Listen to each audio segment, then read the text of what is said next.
Mahindra tractor, brush hog. The Pankrits, you know who the Pankrits are? They're an older couple just across the road, Harry and Faith. They're going to sell him 22 acres for almost nothing. Good evening to everyone tonight. I'll call our meeting to order. It's a few minutes past 6. And if y'all stand, I'll call on Council Nance to lead us in a prayer and the Pledge of Allegiance. Heavenly Father, we thank you so much for this time together and to be about your business. I pray that you be with us tonight. Help us, guide us, give us direction, Lord, we ask. In Jesus' name, amen. Amen. Salute the flag. I pledge allegiance to the flag of the United States of America and to the republic for which it stands, one nation, under God, indivisible, with liberty and justice for all.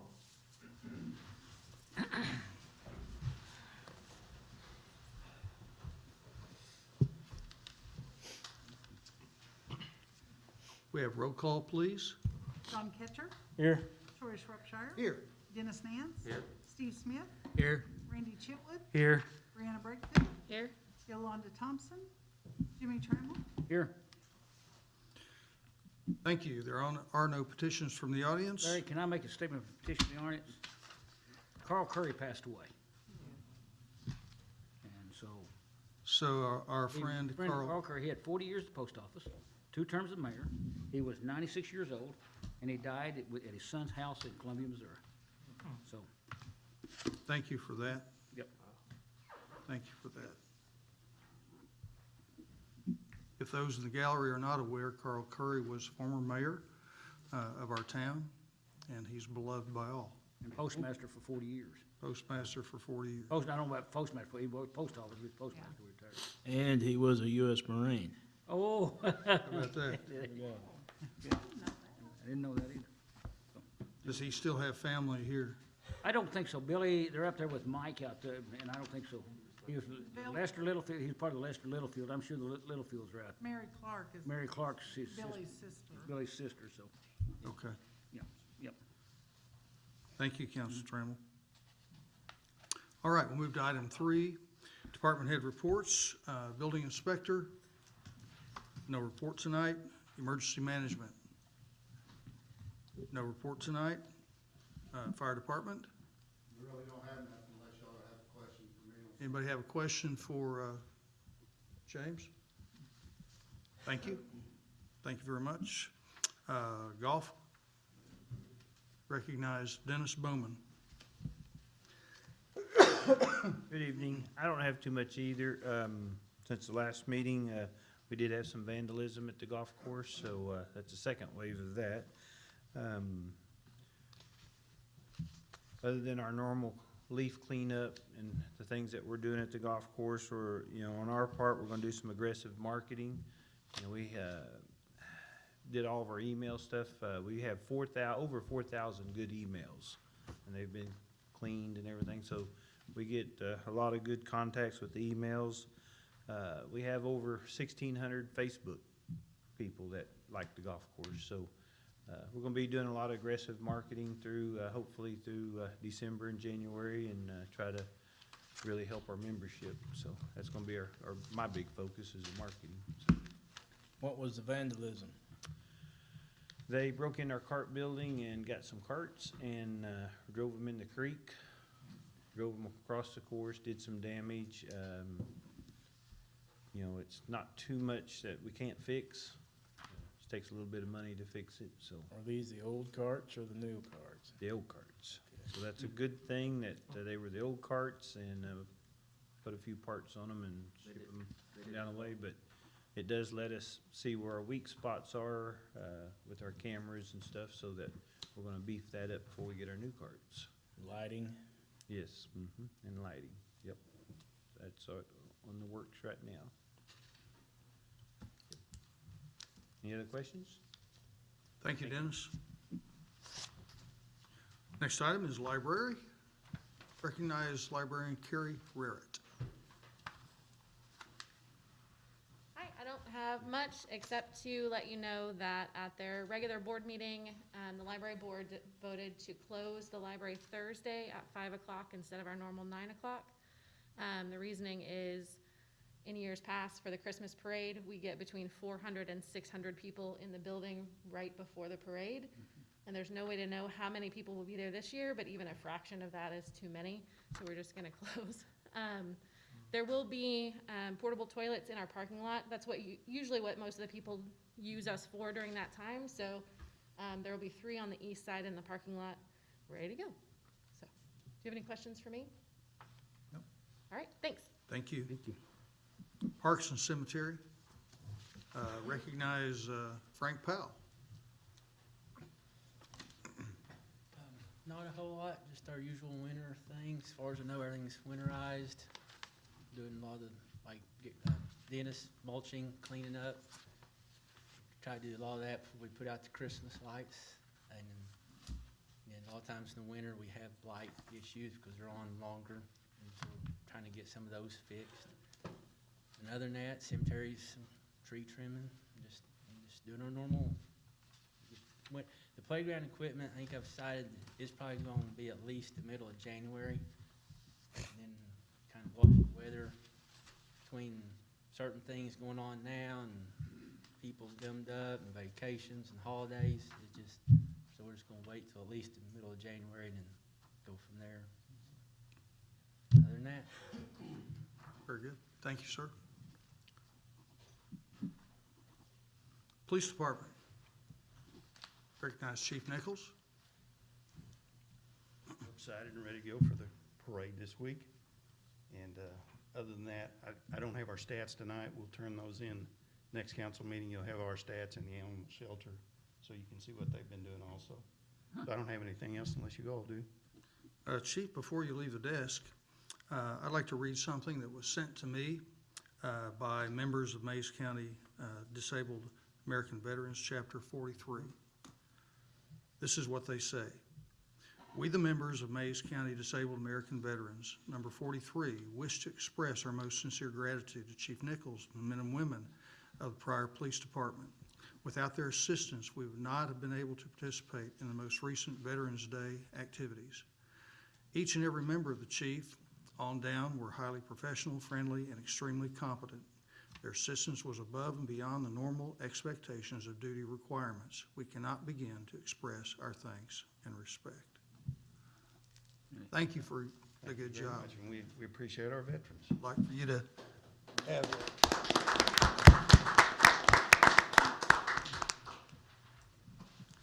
It's always good to hear those compliments like that. Recreation Center. Recognize Jessica Long. I don't really have much either. I just wanted to report we had over 100 people sign up for Maintain Don't Gain, which is a really large number. I think part of that was the fact that we reached out to the community, invited other non-members to participate as well. So it did make us a little bit of money too. We have a couple things lined up for the first of the year, like a Jumpstart program that we're going to start advertising in a couple of weeks. And we did meet as a staff to plan out 2021 as far as some things we're going to do each quarter, like try to introduce a new program, try to get a new corporate account, different things like that, maybe an event. Of course, it all depends on COVID. And then we'll be working on a 5-year business plan that will be included in more detail with that. So just other things, just maintenance type things are the only other things we've got going on. Very good. Any questions? Thank you very much. Street Department. Recognize Buddy Glenn. Well, I'm not gonna follow suit. I've got a whole bunch to report on now, really. No, we're still continuing with our leaves. Done a sweeper, like I said, half a week during the week, do the gutter lines, and the rest of the other half, we go through the ditches and remove the leaves out of those. The contractor, he's wrapping things up. We're doing, he's done, he's getting all of his cleanup done. So we should be expecting him to have everything out here probably by the end of the week. Other than that, got both of our plows and our spreaders, everything's ready in case they talk about possible ice, snow, maybe not, but we'll be ready for that. So in case we get called in or something, we can get out there and do our jobs. So, anybody have anything, questions, or? Thank you. Thank you very much. Thank you very much. All right, we'll move to item number 4, Mayor's Report. CARES Reimbursement Account Report. The reimbursement account, we have this past month, we had a whopping $818.86 that was spent out of that account. That's there are some bills that will be reported next month that have come in, but we have not paid those yet. The ones that we have paid come out to $818.86. That leaves us an amount in that account of $637,098.01. Does anybody have a question about? Yeah, I have a question, because when you look at the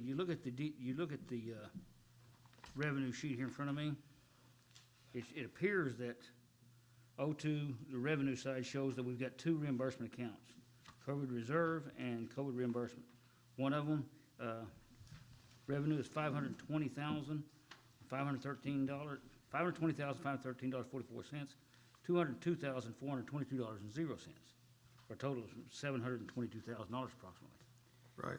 That is, now, I want to make sure, when you look at that, I want to make sure, that money's not set aside, correct? That money's just in our revenue account, right? That's part of, and when I look at the whole thing, that's part of our fund balance. When you look at that, that's part of our fund balance that's listed as $4,007,000. Am I correct? Is that, because we didn't create a special line item or a special area for that COVID money to be spent out of or anything, did we? We created, excuse me, we have a COVID reimbursement account. It's 02-201-5401. So when we expend out of that money, Yeah. that's the account that's where we account for money spent. Yeah, but that still yet goes against our fund balance, because it's all, it's like, best way to example that I'm trying to put out is, it's like we have an account for unallocated reserve. You know, we have an unallocated reserve account that's about $400,000 in that account. Separately, we keep that independently, so. About $4 million. And no, I'm talking, that may not be unallocated reserve, it must be, yeah, what is it, real property acquisition. Okay, Yep. that's what you're Yep, talking real about. property acquisition, we have a special account for real property acquisition fund. So, yeah, in the fund balance, we have $4 million, so I just want to make sure everybody, when they see this report, if they look at their balance sheet report, that $4 million for total fund equity is our fund balance. That's cash, that's actually cash on hand, and we started with $3.1 million at the beginning of the year. That includes the $700,000, and that's part of that $700,000 is what goes into that. So I'll make everybody aware that's a, Yes, sir, that is correct. okay, all right, thanks. Maybe I don't want, when we look at the budget. Thanks. Any other discussion about that? Okay, we'll move to item B, COVID-19 report with discussion. I placed this on the agenda tonight for discussion among council members. Because I've had calls into my office, City Hall's had calls into the office about wearing masks, about a mask mandate, about are we going to move one direction or another in that regard. One of the things that I did for this part of the discussion, I did ask our hospital administrator at Hillscrest Hospital Pryor, Mr. Doug Weaver. I asked him to come and to give us a report about hospitalization and maybe community health in general. Okay, thank you, Larry. Welcome, Doug. Appreciate it. Thank you, guys. Last time I was here a few months ago, we, started talking about really the first couple of months, if you remember what happened, and that just hit Oklahoma with, COVID, and what are we gonna do about it? Learned a lot since then. Everybody's been educated or non-educated. A lot of information's been disseminated, some false, some good, bad. State of Oklahoma's gone through some tough times. Larry asked me to give a couple of reports, or just asked, how has it affected our community and the surrounding area. So I'll give you a couple of numbers and then answer some questions and tell you how the hospital's doing. It's a real deal. Mays County, we're at, and this was as of this afternoon, 161 positive cases. We still have 285 active cases in the county, and we've had 19 people pass away, unfortunately. For the city limits of Pryor, some high numbers, 593 positive cases.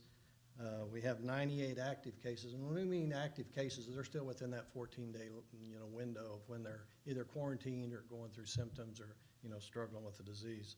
And we've had 10 people actually pass away that were citizens of the Pryor community. A couple of things that, we're seeing a big increase of course, across the state of Oklahoma. The numbers are reaching just unsurmountable numbers that we didn't predict. The state, you're going into talking about discussion. We discuss this every day and, how the healthcare system is doing. And to be honest, and Larry being on our board, we're stressed. And the healthcare, we have 126 people just in the Hillcrest system that are positive, that we're treating. Our hospital has been a conduit to usually send people into Tulsa. In return now, what's happened with everything full, we're actually receiving, patients from other communities, such as Tahlequah, such as Cushing, coming this way to where we can take care of them. We've had some capacity to where we could take care of some COVID patients. We have had some struggles with staffing, just like a lot of places. We employ about 200 people out there. For the month of November, we had 15 positive people that were out. And that puts a stress on any type of organization that has that. Most of those are nurses. We've had physicians out, which definitely shuts down a service line for us, whether it be a surgeon or a GI, doctor, family practice doctor. Of course, they're closed for a couple of weeks. So we have seen it affect the community in a major way. We, yesterday, 50% of the people that came through the emergency room were tested for COVID, and which is a super high rate. Usually, it's not going to be, you'll see a few people, but we're seeing people come in large numbers that are sick.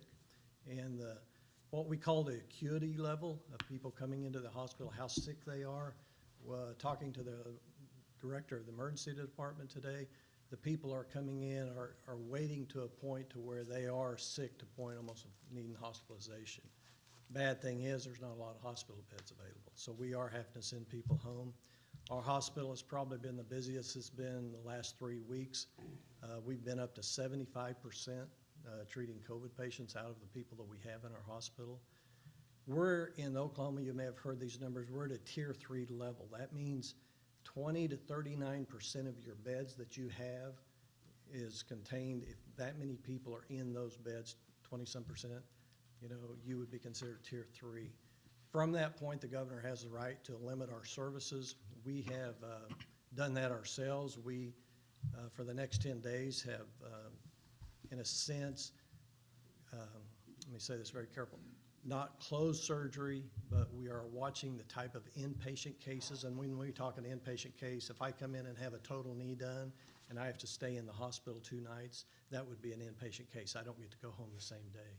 We have postponed those for the next 2 weeks because of the amount of COVID that is in the community, the amount of COVID that is coming into our hospital. So it's really put a strain on our hospital in the sense of what we can provide. Again, we're working in a system which is nice. We do not have ICU here, an intensive care unit. If they get to that level, we have to, hope there's a bed in Tulsa. We've been able to ship them to Kansas, Missouri. Our sister hospital, Claremore, had to ship somebody to Houston. So definitely this is a time that we haven't, seen before. Very happy to say that, our hospital's doing well. We are trying to keep, be safe. Talking about, the safety around, we had to, as of last Friday, the day after Thanksgiving, decided to close back down for visitors, where we can't have family members come in unless you're picking up somebody after a surgery, because we just need to stop the foot traffic in. We allow outpatients to come in and get tests done, but they are not allowed to have somebody with them except they have to stay outside, just to trying to limit and protect our staff. If you remember, we talked about beforehand, that's the big key. If we don't have healthcare providers in the area, we can't take care of the sick people coming in. So it's been critical, like I said, for November, when 15 people are out, and some of those were doctors, it put a strain on our healthcare system the last 3 weeks. And we still have people out sick. We still identified some people today that came down with it. And it's not being acquired in the healthcare system. It's been acquired through community spread, and people going for Thanksgiving or, getting with family members or, shopping at our local places. And what we're seeing is the days between day 3 and day 7 is the days that we're seeing most people will become symptomatic. So we're having people come in and may work 3 to 4 days and then all of a sudden become symptomatic and then have to stay off what we require 10 to 14 days depending on how they're doing. So it is a critical need what we're having right now. So, we do, encourage people to be safe just like everybody. And the mayor and I have talked about this, definitely do the right thing. And, it's hard to mandate. We can do it internally in the hospital where you have to wear a mask in the hospital and all visitors do. We wash hands, social distancing, all the right things that we have to do. So, we encourage that, the public, take note that it's definitely the real thing here. Pryor's going through some tough times right now. And, a loss of one life is too much. We, just an editorial in the sense, we had our first 2 people pass away in our hospital this last week. And that was hard for our staff. We do real well, and when you have nurses and technicians and lab people take care of these people and they get to know them and know the family, and when you lose them, I tell you, it really means something. So unfortunately, we've had 2 people pass away in our hospital due to COVID, and that was hard, where the families wanted them to stay here, or they couldn't, go someplace else or be placed back to where their home was. So I'll entertain any questions. That was a quick report if that's what you asked. So hopefully, we can weather the storm. We think we're going to have a tough time for the next 4 to 5 weeks. We're planning on a big surge this week or the end of this week due to Thanksgiving. Christmas will be coming. Again, families get together, people travel. New Year parties, New Year's Eve parties, that'll go. Had a meeting yesterday. We're planning to try to see how we can weather the storm through the middle of January. And talking to Tulsa today, of course, they're stretched to the limit.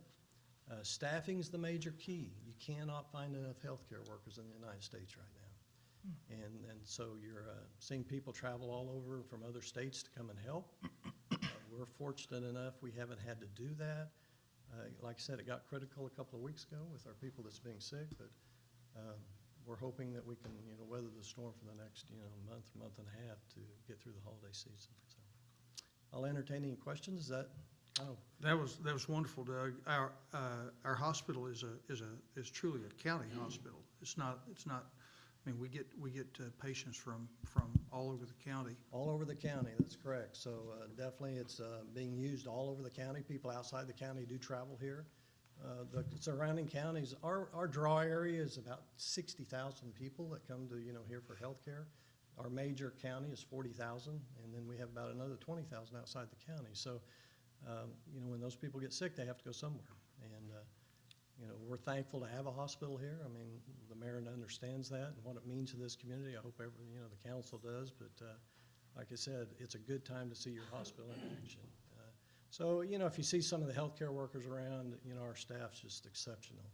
And they're doing real well. So, encourage them. Like I said, they're getting tired, and it's tough. They're working long hours, a lot of overtime due to the staff being gone. They jump in and help their fellow peer, and so it's been a unique situation for us.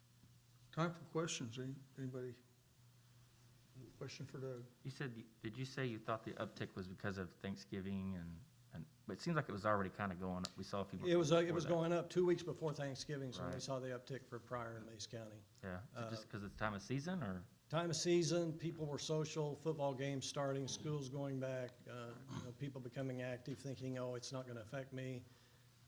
The nice thing, whether it's nice or bad, we have not had a positive flu. That was a concern of us about a month ago, is what happens if the flu season hits and COVID hits at the same time. It would overwhelm us, or really overwhelm the healthcare system in Oklahoma.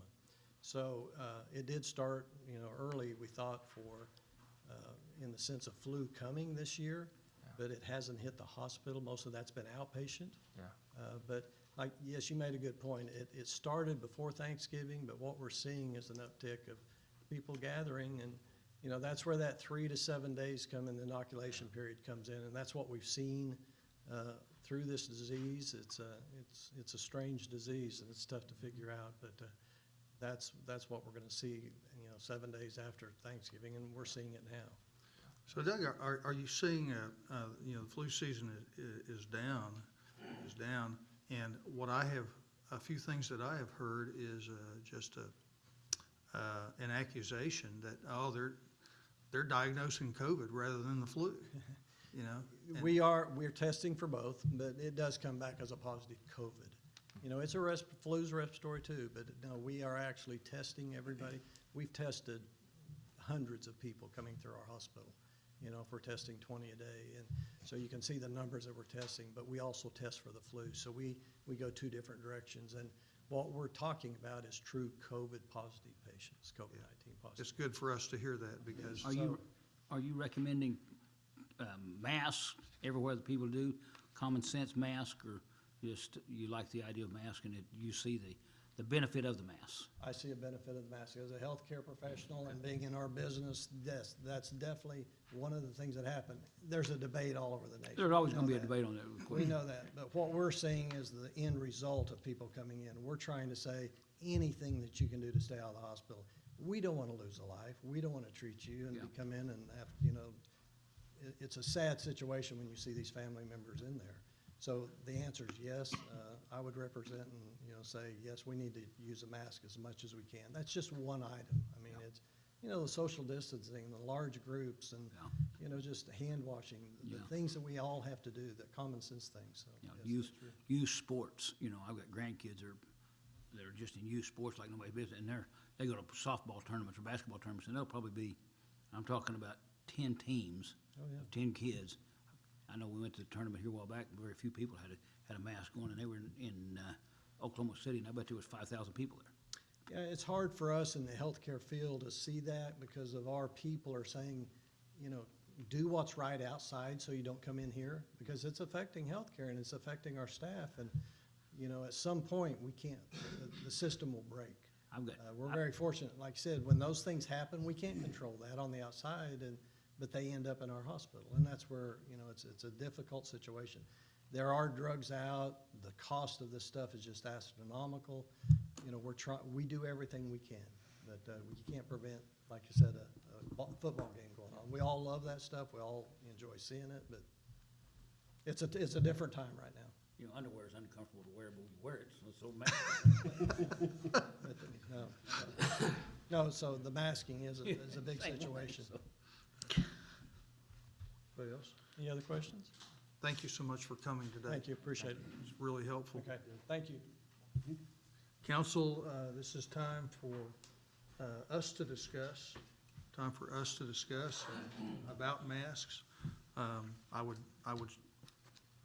start the discussion, but I don't want to dominate. Somebody else speak up. Well, I am not in favor of anything mandatory. I believe people are, you know, grown adults. They can weigh out what's the cost, benefits of it, and they're responsible for their actions. If they want to wear a mask, wear it. If you don't. Cherokee Nation makes me wear a mask when I'm on duty. When I'm off duty, I'll wear one, not because I think it does anything. It did protect my stepmom. She wore it. She died. Just to make other people feel good around me, that's all. But I'm not going to tell any man or woman you have to wear it. That's your call. That's all I got to say. Well, I think we know from what we do around town here anyway, most of the businesses are requiring it, so I don't think ought to be a mandatory thing other than what the businesses request. So I kind of think along the lines of John. I think we're mature enough, know enough people to realize that we need to protect each other the best we can, do our social distancing and clean our hands and stuff like that. But most of the businesses that I've been in, I don't think I've been in one yet that didn't have a sign on the door that says, please wear a mask. You have about half of the people when you go out to different places, and I'm gonna use the biggest place we all shop around here. If you go out there, there's probably a third to a half of the people out there that aren't wearing it.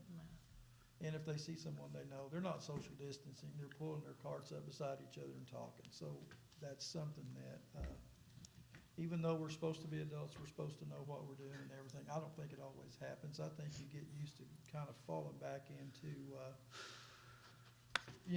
what we used to do before all this hit. I don't know that a total mask thing is the way to go. It could help. And like I say, you see anywhere from a third to half of the people out at this place walking around, and there's a massive bunch of people out there, and only, there's a third to a half of them that aren't wearing one. I also believe that if you ask these people, they wouldn't put one on anyway. No, there wasn't. And I got two different things. I had a business owner call me today, and they said, people aren't wearing them. They're trying to ask them to wear them, they just won't wear them. And they said, the only thing I'd hate to think that we may have to close it, shut down. Then I was out the other day to another place, and I had a kinfolk said, I'm not gonna wear a mask, no matter what, no where we're at. But it's like I said, though, it's like for 2 weeks or for 30 days, okay? If you put a resolution out there for 30 days and said, hey, let's wear a mask for 30 days and see if that helps around here. Maybe it's uncomfortable. Let's give it a shot.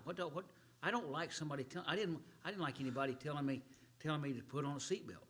And it took 9 or 10 tickets before I started putting on a seatbelt. But You're pretty quick there. yeah, my point is, we don't want our kids to get it. I don't want nobody to get it, and I don't want anybody to get it. But what does 30 or 60 days hurt for us to be a little bit inconvenienced? I don't want to be mandated, but I think it ought to. I think just let's see what happens. That's my opinion. If you put it out there, put a resolution, say, and I don't know. The question you've got is how do you enforce it? I was in Tulsa Christmas shopping, and I can tell you they've got a mask mandate on. In Woodland Hills Mall, those people aren't wearing over there. Now they'll come by and ask to put one on, but my point is, what does it hurt? They figured it out in Wichita, Kansas. Our kids live in Wichita. They figured it out there. You don't have it on, and the police officer walks up to you.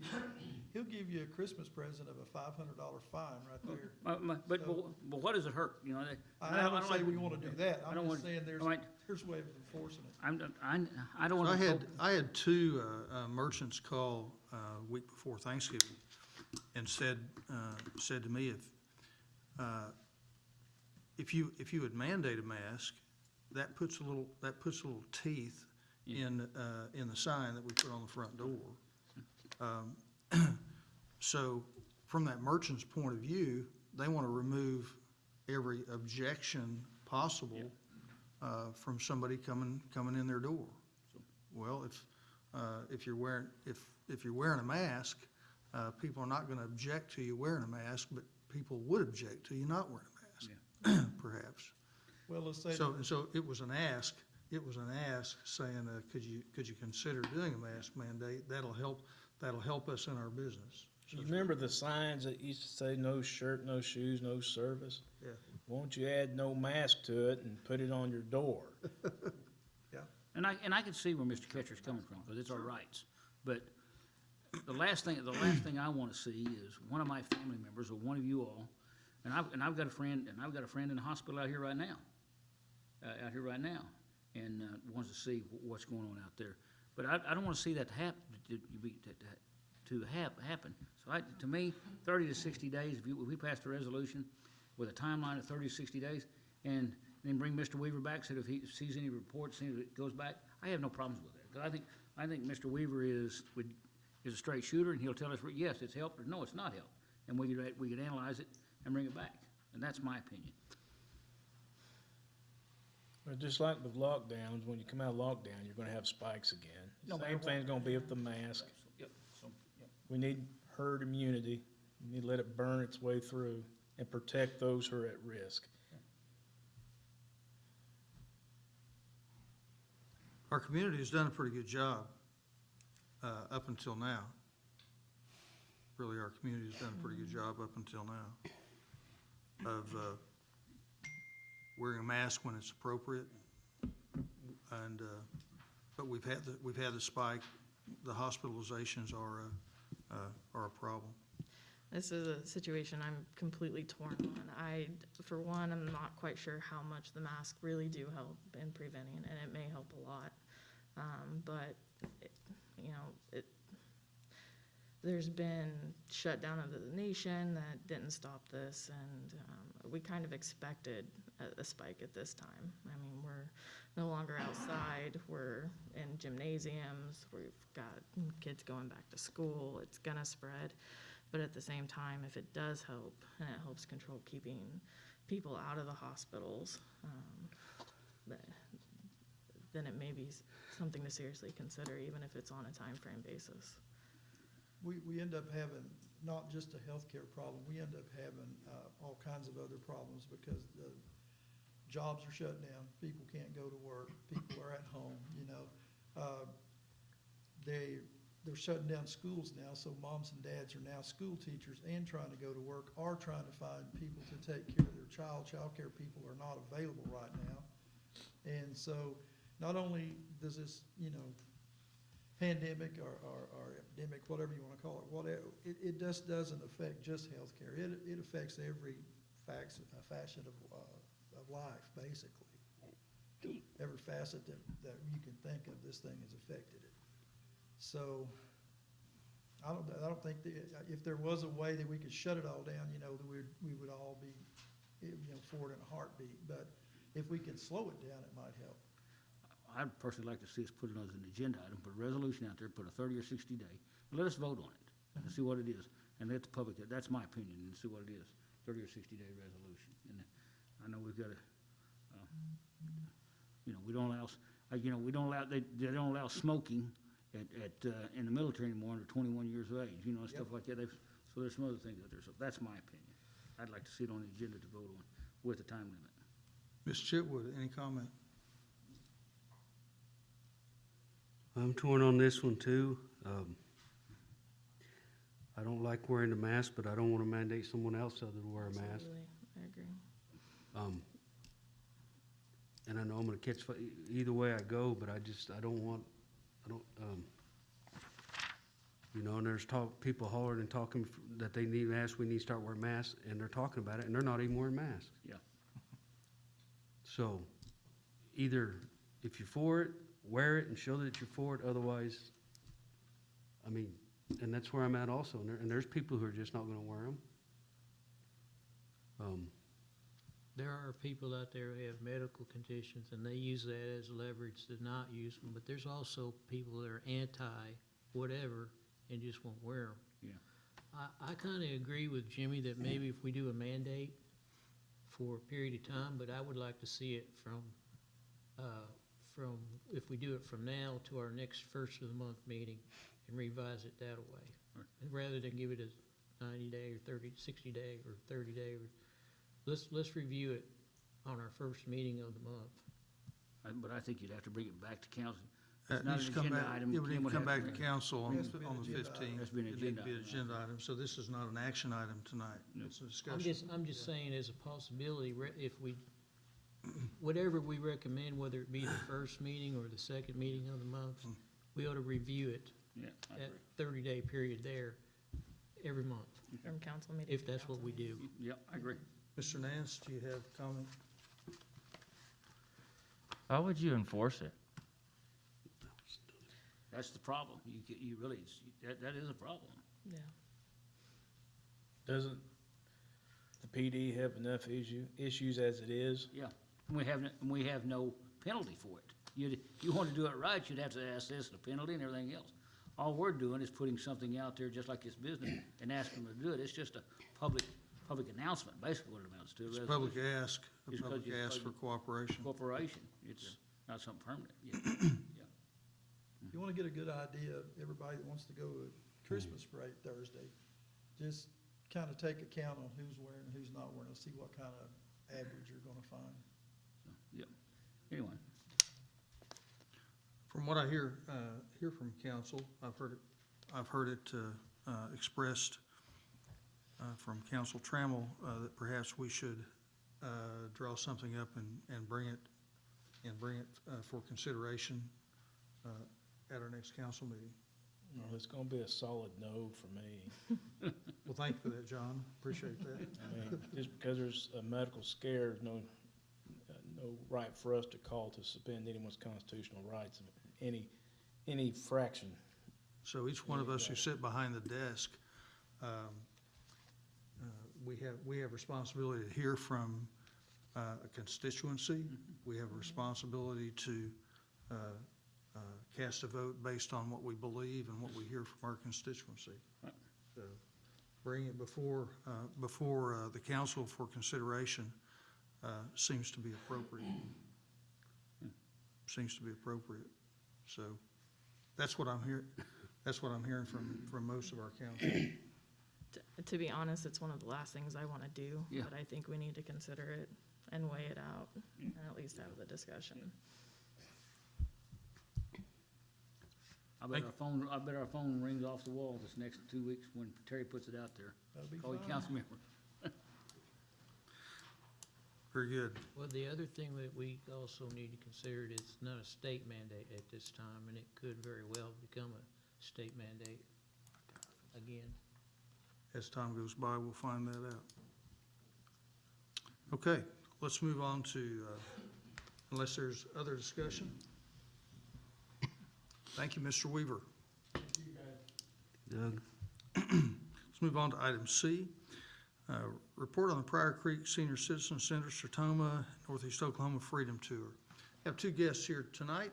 We have Jody Webb speaking on behalf of Sertoma, and we have Wayne Perigo. We've seen him here before, speaking on behalf of Freedom Tour and Sertoma. So, gentlemen, tell us what's happening at our Sertoma. Well, I'm Jody Webb, president of the Pryor Creek Sertoma, and this is Wayne Perigo. He's chairman of our board. He's also a founder of the Northeast Oklahoma Veterans Tour Group.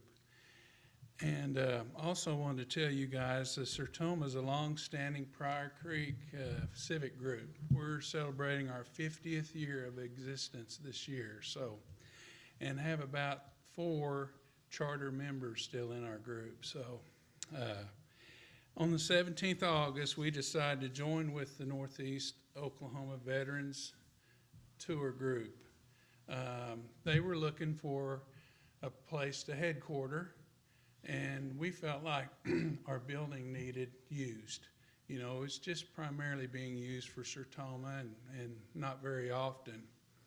And so in this agreement, any repair costs was going to be the responsibility of the town to help us with, and the veterans group was going to help with labor, donate labor and all.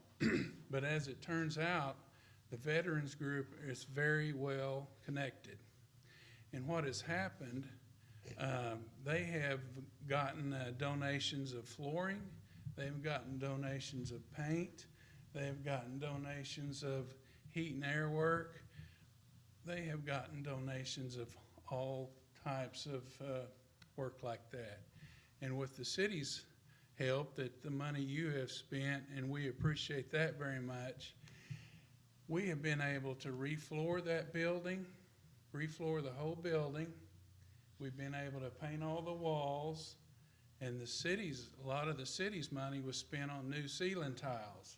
And so if you can imagine, the inside of our building looks new again, and we're very proud of that.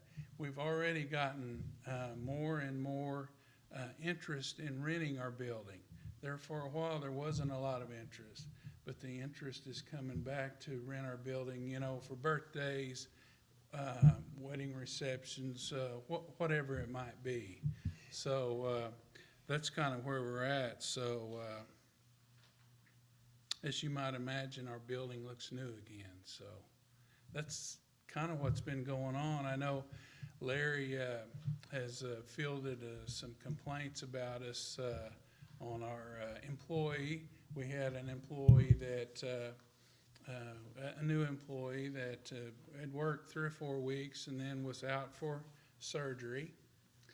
So, you know, 4 to 6 weeks for that, and then come back to work one day, and then a family member has got COVID, so she was gone another 14 days.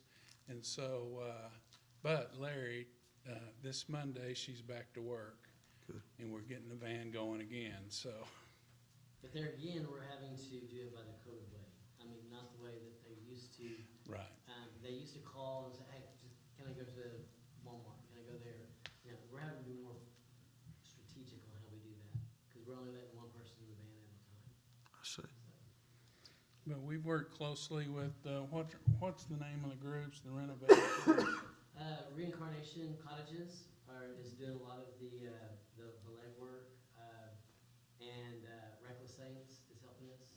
So they have actually, and just a little bit, I mean, we are, and we're there during the daytime. If you want to come, I mean, come look. I mean, it's exciting for us. We've actually, somebody donated a lot of memorabilia and donated a 60-inch TV to put in the pool room. So we've kind of rearranged our room to where we put our pool tables in one area. We've got somebody's donated, like I said, a 60-inch TV to put in there for the guys. They're going to and the memorabilia is from anywhere from Larry Bird to, I mean, there's several pictures. So we're just really excited about that. The one thing that we did miss, and we're working on it the next go around, is our bathrooms. Our bathrooms really need to be updated for the seniors. And we were in the process of getting a grant, but with the COVID stuff, it messed up. So we can't turn that grant in until probably March. So, but it's really shining. I mean, it's amazing what people can do. And you know, I'm impressed that Pryor's proud. You know, I mean, we had the Vive. Is it Vive? Yeah. Zach was talking to somebody at Vive. Next thing you know, there's 3 guys shows up. We got brand new internet. We have a lady and her husband. We have turned into a little boardroom now. There, where Lynn's office was. Some lady and her husband donated about a $3,500 table set and whatever cabinet for the boardroom. So we're moving on up, you know. And we have been getting a lot of calls, so we're hoping to get things finished pretty quick. Tomorrow, we're working with the guys to finish laying in the bath or in the kitchen, and then the tile, and then we're going to be putting the tile in the floor room. So we've got we're getting very close, and we were wanting to do it before our 50th anniversary, but you know, we'd rather have a new building, and we'll celebrate our 50th anniversary then too. So. What about food? Food, we are not, and we were through Grand Gateway. We are not gonna do food until probably after the first of the year. We've been asked that. We may try to do one of the drive-through like the other place does, but they just don't want a lot of people in the building and stuff like that. But we are gonna start delivering, and when we start, we're gonna be doing more delivery of meals instead of, usually they would come to the center and eat. Right. But we're gonna start delivering more and stuff like that. Okay. So thank you all very much for what you've done. The value to the citizens of Pryor in the work that has been accomplished there is kind of amazing. It's kind of amazing. It has been. And definitely stop by anytime. And the number of people we're being able to touch with that facility is telling about that. So Reckless Saints of Nowhere, Reincarnation Cottages, the Freedom Tour folks, the veterans, and the Sertoma folks. Thank you very much. Thank you. Very much. Thanks for your help too. I appreciate it. Sir. Good job.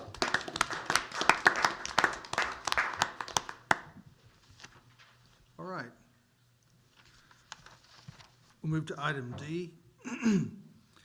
Discussion and possible action regarding approval of the notice of award of the contract drainage improvements at various locations, PRY 19-05, to Envision Civil Contractors LLC in the amount of $291,072.60.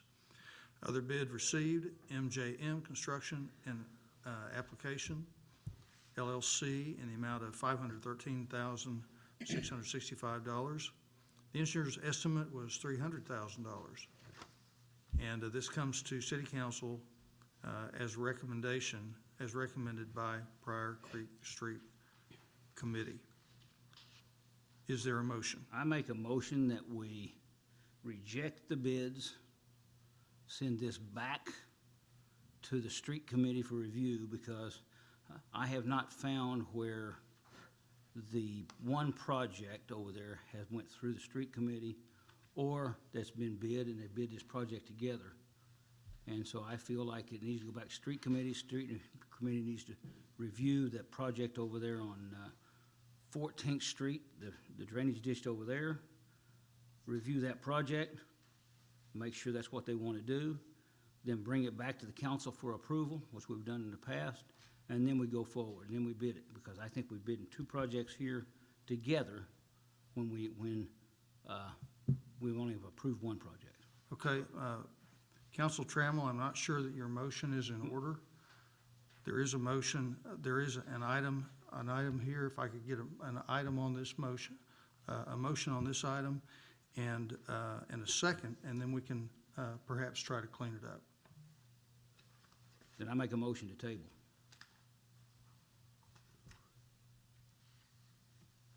Second. There's a second to table. Discussion. I remember coming through street committee, Manor project, but I don't recall anything about the Southeast 14th Street. Correct.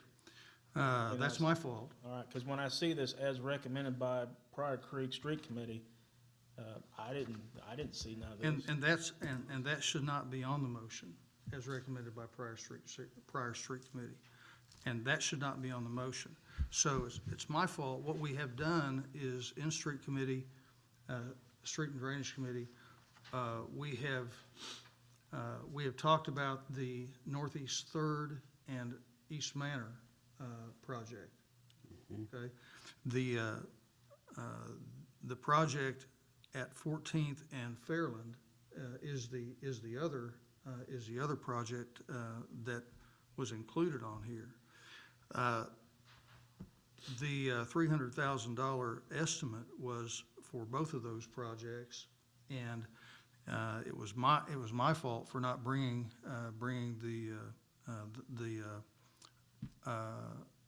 the Southeast 14th and Fairland project to the street committee. Yeah, because However, we what had I plenty of time. Yeah, I'm sorry? You had plenty of time to do it. I know. Bring it to us. I know I did, and honestly, it got by me.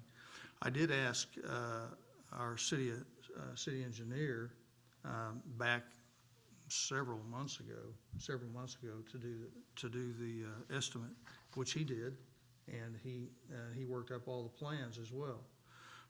The reason for bidding both of those together is because it's in the city's best interest because of the economies of scale, is the reason why. I understand that, but still, there's a procedure, there's steps to go by.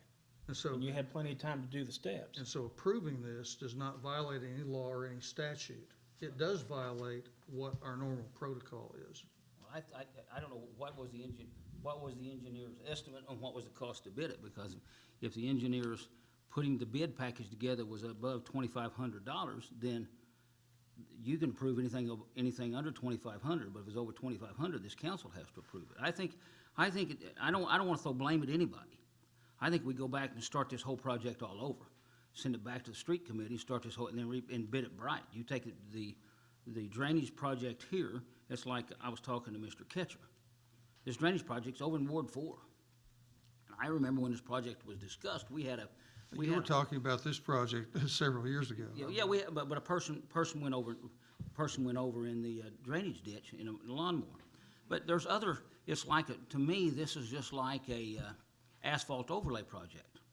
This project may not have priority over another project. I think this project here should be looked at from the street committee and say, this is a project that needs to be done. we have a project over there on Mr. Ketcher's place that floods people's houses out, and the street committee may think that needs to be done before we do this project. I think it needs to be analyzed by the street committee before we do that. And so I'm not in favor of this project at all until we go through our due process and due diligence to the street committee, then back to the council for approval. And so I think that's what needs to be done. If it takes rejecting these bids, we just reject these bids, if that's what it is. But I'm not in favor of going forward in any way, shape, or form with this project until it goes through the process. So I would apologize to council and also the city for missing the steps. Our city engineer and I have had several conversations about the 14th and Fairland, and that's been a conversation item for a long time. The amount of money is included in the budget, but that's, according to Council Trammell, that's beside the point. There is a motion to table, and there is a second. Is there other discussion on the motion to table? I have a question to the council. I made a motion to table. I have no problem. And this is me. I'll pull my motion to table if somebody wants to make the motion to reject the bids, period, and start over. Or just press this up and vote no against accepting the bids. We can do it one of two ways. If we table it, this is gonna come right back before us. But, I made motion to table because I thought it had to come back to council. If somebody wants to correct and say, It would not be inappropriate for council to discuss this project. I agree with you. I mean, and it's on the agenda, and we can discuss the project. We have our city engineer here. We have the plans that he has drawn up. But I think it all needs to go back to street committee. I don't want to delay the East Manor. I don't either. I think, but I don't, let me I ask you. just don't like the way this was done. I don't think you can. I agree with you. I think since this. I don't like the way it was done either. I think since this thing was bid, and I'll ask our city attorney, since this thing was bid as a package with East Manor and the other one, and I'll ask our engineer, did we get a better break because of the quantity of the project? Do we need to rebid this thing?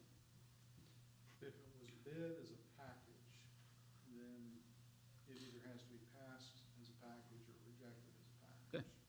Okay. If it was bid individually, just together, where one could be accepted and the other one rejected, then you could do that. But I think it was bid as a package. There were two items. They were quoted and bid separate.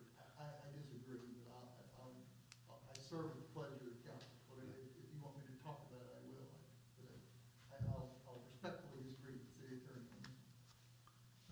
I'd like to hear from you. The mayor is correct. The reason we bid it, the two projects together, were economy of scale. And we did it specifically as Schedule 1, 3rd East Manor, and Schedule 2, 14th and Fairland. So we have individual unit price numbers assigned to those specific items for that specific project. So when you bid a project as separately as Schedule 1 and Schedule 2, or you bid a project as Schedule 1 with an add alternate 1 through 25 or deduct alternate 1 through 25 as this city council or this city hall was bid, you can pick and choose those items from that schedule, the ones you want to add, the ones you want to subtract. You could award this contract, you could decide tonight to award Schedule 1 and not award Schedule 2. You could award Schedule 2 and not award Schedule 1, in my opinion. Let me clarify my statement, because I agree with what you're saying.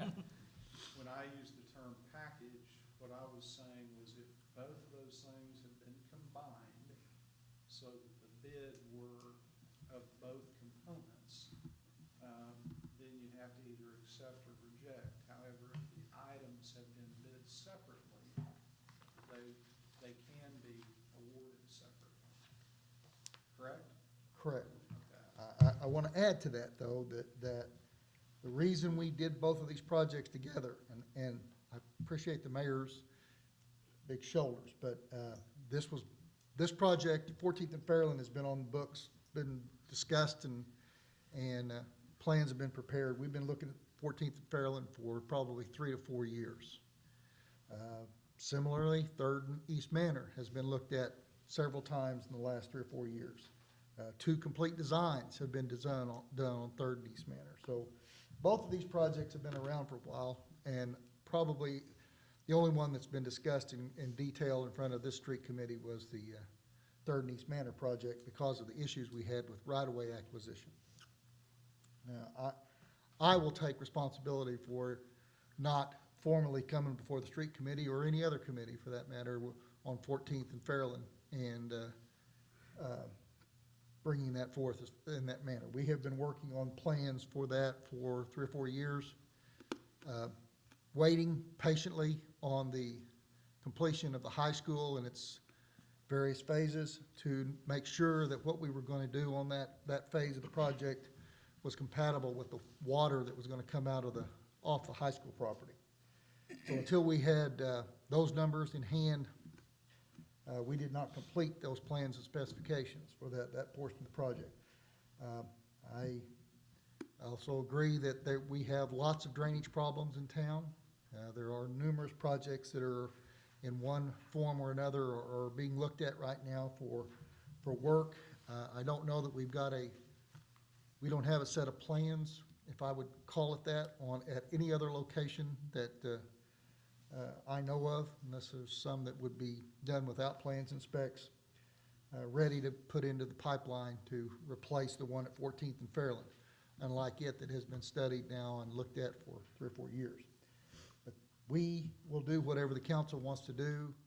I will tell you that it's my personal opinion that when presented to the contractor about award of Schedule 1 without Schedule 2, that he may withdraw his bid. I don't know that for a fact. I haven't talked to him about it. I didn't know that was going to be an issue at this point because we got such a good bid on the two together. Having dealt in that industry before, I think it would be, that would be unfair.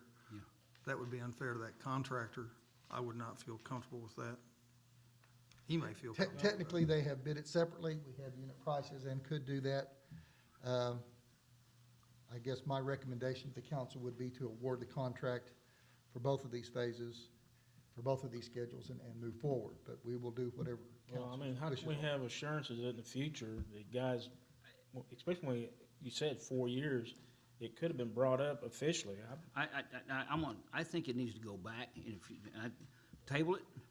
Ask Mr. Powell, go back to the guy that bid project, and come back with us with a firm cost of phase 1, and then send phase 2 back to the street committee to revise it.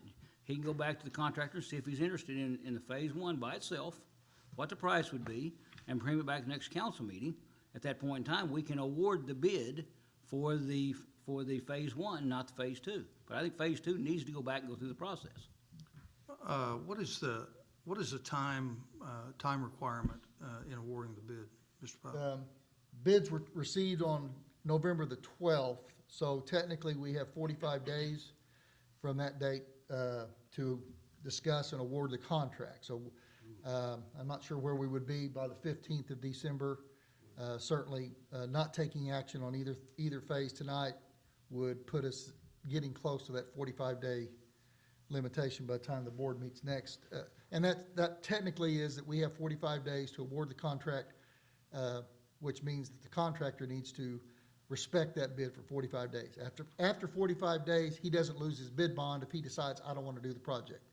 The city runs, that's basically what it is. It's a guarantee period. But what the council's asking us to do basically is to reject this bid and go back and advertise phase 1 or schedule 1.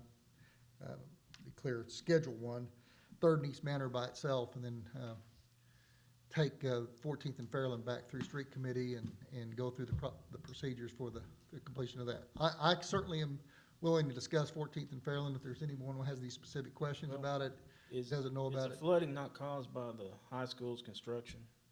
There are 3 watersheds that come together at this location. One is the high school. One is a undeveloped parcel of ground to the east and north of the site. and one is a ditch that serves the two apartment complexes that are just south of 9th Street and west of Oklahoma. Those three watersheds all come together at the north end of this project and are concentrated into a very small grass-lined ditch. It's gotten deeper over time because of erosion. Frankly, the outlet structure that serves this ditch at 14th and Fairland is a single graded drain inlet like you would see along the curbs of streets. And at about 2 feet above that drain inlet is the curb of 14th Street. So when the water gets more than about 2 feet deep or that inlet gets partially clogged, that water goes over onto 14th Street, and the only way it can get south is to be carried down Fairland Street to 15th and then 15th into the detention pond that's located at that location. It continues on down the channel. This has been an ongoing issue for some time. The channel itself carries considerably more water than what can be picked up and carried by that single drain curb inlet, if you will. And it regularly overflows and floods that intersection. To the best of my knowledge, there's not been any water in anyone's home, but there's been water up on driveways and side streets, and the intersections itself are flooded several feet deep because the houses just happen to be built up enough. The primary purpose of this schedule or this work was to stabilize that bank itself because of the amount of flow that's coming in at the north end of it. The side slopes of that bank have eaten away to the point where it's very close to the fence on the east side, and we've got exposed pipes, cables that are in the ditch itself or in the channel itself. There has been some erosion to the point where people have actually had been brought off into the ditch in the past. So it's my opinion that this particular channel or this particular project, along with its subsequent study and proposed improvements downstream from it, are very vital to this part of the community, and we have referred to the second part of this as the Oklahoma Street Drainage Project, which carries the water south of Oklahoma Street and then out into the county. That part of that project is still being studied hydraulically, and it's going to be a much more complicated solution, which probably is going to involve street removal, street replacement, current regulatory structures or concrete structures being modified to work better, and temporary construction easements south of 17th Street. But that study will be presented when it's completed. This is strictly a bank stabilization project. It won't increase the capacity of the channel. It won't keep the flooding down at the intersection, but it's something that's needed to continue to we have a 25-foot drainage easement where this channel is located, and we're up against the 25-foot drainage easement on the east side. So any further erosion is going to be out on the private property. And it's been that way for a while. And, you know, one of the problems that you've got is with the school, with all the problems with the school and the growth that the school is seeing out there. You know, we had an issue with some of the homes back in there getting flooded. You know, Tommy, his house got flooded. I've got pictures of his house being flooded in a boat floating in his backyard. I've got pictures of that. And so there's pictures of that along that 14th Street. And Tommy Stevens, not the Tommy Stevens that we graduated, there's another Tommy Stevens over in that corner right there. So I've got pictures of people flooding back there. So this is an issue that needs to be addressed. My question is, it behooves us to do it right. To do this right and to do it before the rainy season. Well, but I still think it needs to go back to the street committee to make sure. I still think that we didn't follow the process. The street committee is the process. We didn't follow our normal process. We didn't follow normal process. That is correct. And I think that, and we bid this thing, and I think we need to go back and start this thing. And I would like to see Mr. Powell go back to the people and say, well, you want to do phase one? If they are, then bring us back a cost at the next council meeting. We're within those 45 days, and that's where we're at with this thing. That's what I'm recommending. I don't want, at this point in time, I'd like to see Bill Smith study over on the stormwater study. Is it gonna increase the flow of water in any way, shape, or form? Because we all know with the growth of the school and the water that it's gonna put on there, it's putting more strain. Mr. Powell, have we done that with the? Yes, Mr. Smith we have done- has modeled that entire watershed. Yeah. Wallace Engineering was the Yes. hydraulics engineers for the school. Bill Smith took the model that they created, the outflow from their detention pond, or their structures, and put it into his model, and it matches. Within tolerance. And if it does, that's, because I can tell you, at one time, we went in and did some bank stabilization over there by Bruce Smith's property, and we paid a fine over there for going in there and not following FEMA codes. So I want to make sure everything's done right and everything else. So I don't feel comfortable right now without going back through there. I'll state it again. I think we need to do it right. Would we not be able to perhaps have a street committee meeting before our next council meeting to discuss this? I don't know, but I would ask the city attorney that question because we've bid it prior to seeking approval. There haven't been any laws violated, there have been procedures that have not been followed. So you're not in any legal jeopardy with what's been done. Mr. Mayor and Council, as a chair of the street department, I don't totally agree with Mr. Tremmel. I would like to see us, forget the word I want to use. We could adjourn this and review it until the next council meeting. I would hate to see this price go away. And if we drop the bids and ask them to bid on these individually all over again, it's liable to raise the cost and delay the time that it's going to take us to get this project accomplished. Well, that's what the next question I wanted to ask was, in your opinion, how much did we save by doing it this way? That's hard. We had a $300,000 budget that we thought this project would come in, and they came in at $291. So there's not it's not like we got it for 50% off. I will tell you that my 42 years of experience in engineering tells me, and has always shown, and I stand by it, if you open bids on a project and reject them and then return the bids out for competitive bid again without making any substantial changes to it or whatever, you will inevitably get a higher price. Once you expose the bids on the unit prices that the people have shown, the next time around, they're gonna up those bids, especially since the second bidder on this project was almost $200,000 higher. Yeah, that's $200,000. He was at $512,000. The low bidder was at $291,000. So I'm just putting that out there as my 40 years experience to tell you that's what I've seen. And I want to see 14th Street taken care of. I don't want anyone flooding. Steve, do you have the bids available so that the council could see them? Not necessarily right this minute, but do you have those bids available? Actually, I actually do. So they could, what I'd like to do is table this till next council meeting and let everybody get a chance to review the numbers and what the people I'll call your attention to this spreadsheet that's in your packet. This is a tabulation of the unit prices for the entire job, which shows you the difference between the first column is the engineer's estimate of $300,000. The second column is the low bidder at $291,000. And the third column, or the one furthest to the right, is $513,000. You can look at the difference in the unit prices right down the line.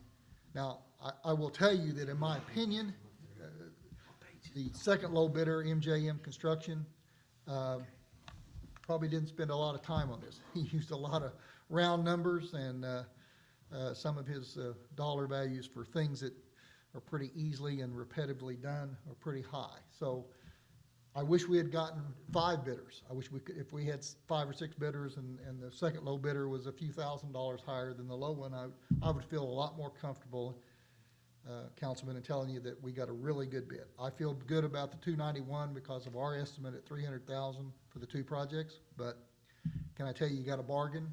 I don't think I can tell you that.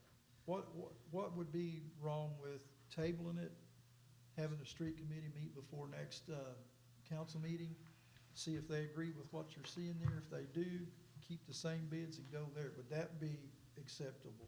I just think we need to find a process. If the street committee, I think the street committee needs to review it, But we will review it. Okay, and that's fine, if you, I'd go send it back to street committee, you know, if that's the project you all But wanna go, that's what we need. I don't agree with dropping the bids because we're liable to lose this price like he says, because the guy will already know what he bid, and he's gonna jack the price. Okay. Motion to table. There's a motion and a second to table. We've had discussion. Can I withdraw my second? Is that possible? Yes. And I'll withdraw my second. I hate being put in this spot. I like things be done properly. So, we do I go, do this, I gotta make sure that this ain't gonna happen again. So you're ready to just go forward with the project as it is, and order to bid, Yeah. or not send it back to Yeah, street? what is are you willing to go forward, or you don't want to table? I'll withdraw my motion to table, we're willing to go forward with it. But next time, we gotta do this right. Okay. I know no laws was violated, but we at least gotta also follow our procedures too, or not go willy-nilly on things. Cause the citizens of Pryor deserve better. Right. I still think it needs to go back, so my motion, and I would ask if anybody else wants to second, if they don't. Is it, do it back. so there's now a motion to table. Is there a second to table? If we table it, then the street department talks it over and said, yeah, that's the one we wanna do. Yes. And then it comes back next council meeting, we don't have to change the bids or anything, is that correct? We're within the 45-day guideline, yes. Right. So I think that'll do it. I'll make the second motion, the table. Okay.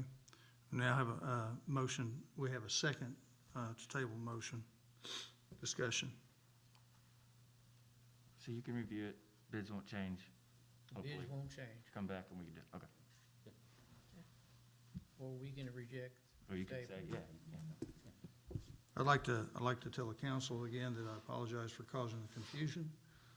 That'll lay on my shoulders, and I would also say, Mr. Ketcher, that I need folks like you around me. I seem to charge forward sometimes, and I did this time. And again, it was, I apologize to council for the confusion. I have one question, and it's for Steve. What you discussed tonight in front of the council, as far as the project on 14th and Fairland, will that be the same discussion we have at a street committee meeting? Yes, Per- it'll be the same discussion, plus any questions. Plus any questions? What are you reviewing? That's And,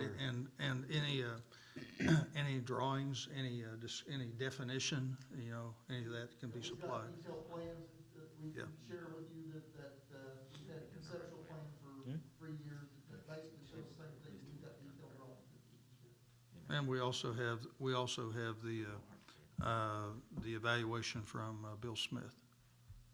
Yes. Okay. For phase one, right, or the whole study?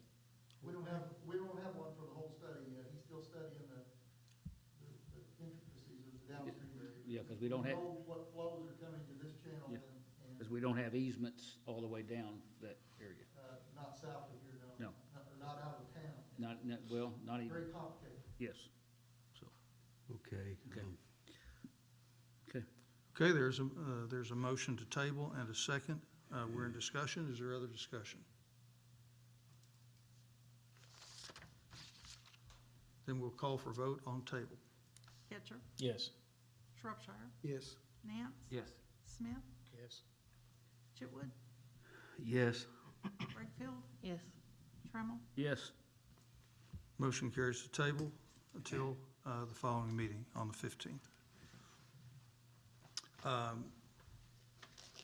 We will need to decide on a street committee meeting, so Mr. Smith, would it be all right for us to poll the members tomorrow? Have a I'm meeting I'm tomorrow? good anytime.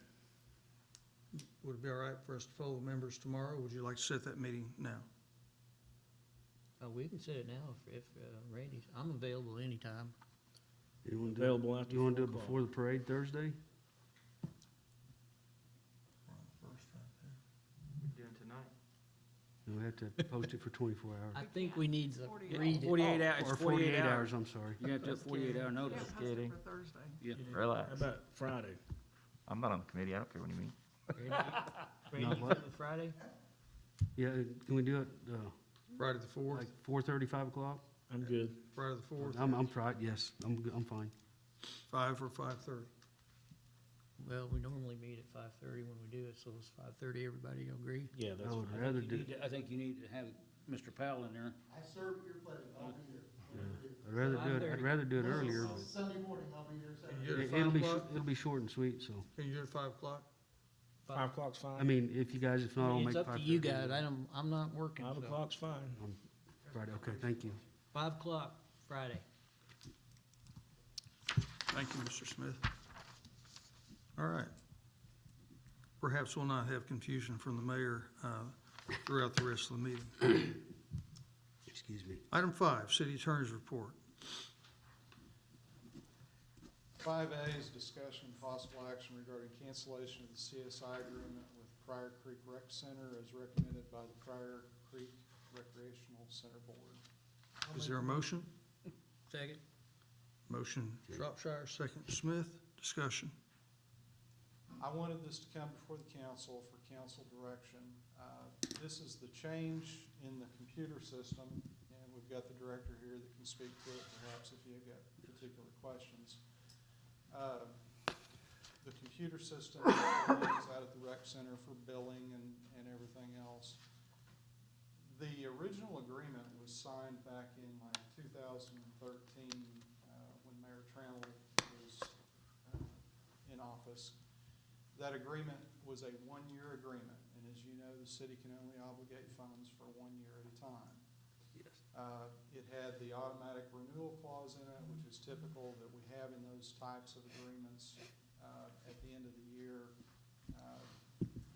But it had the cancellation provision, which keeps it a one-year agreement. So the city can cancel after a year, they can cancel after a year. So that kept it at a one-year agreement.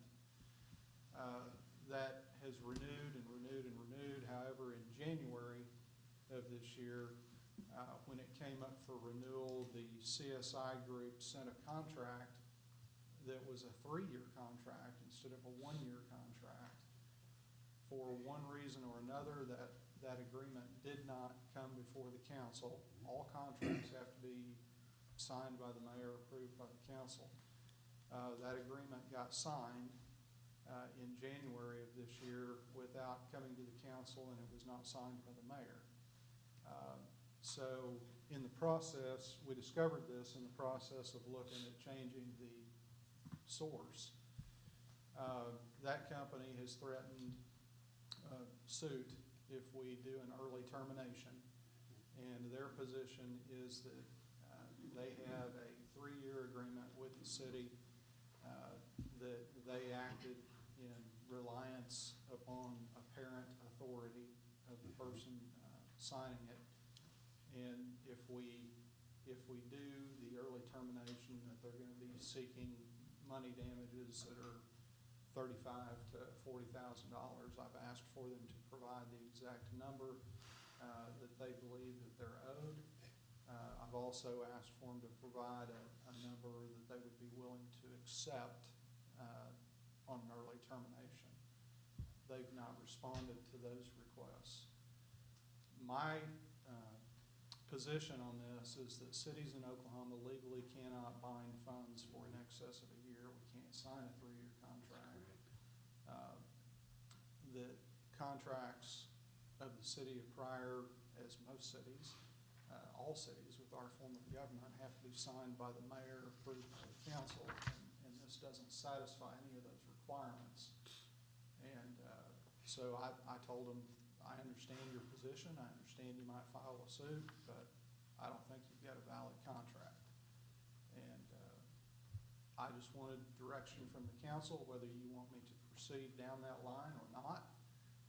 Because if we do proceed down that line, then there may be some litigation that results out of it. How early are we terminating? 6 months? We're terminating 1 year in. 1 year? Yes. 2 years. The person that signed the contract didn't have the authority. It's very clear they knew they couldn't sign. I say, just let's allow our attorney to do his job and go forward. And I have a That's what, question. that's what we do. We allow him to do his job, go forward.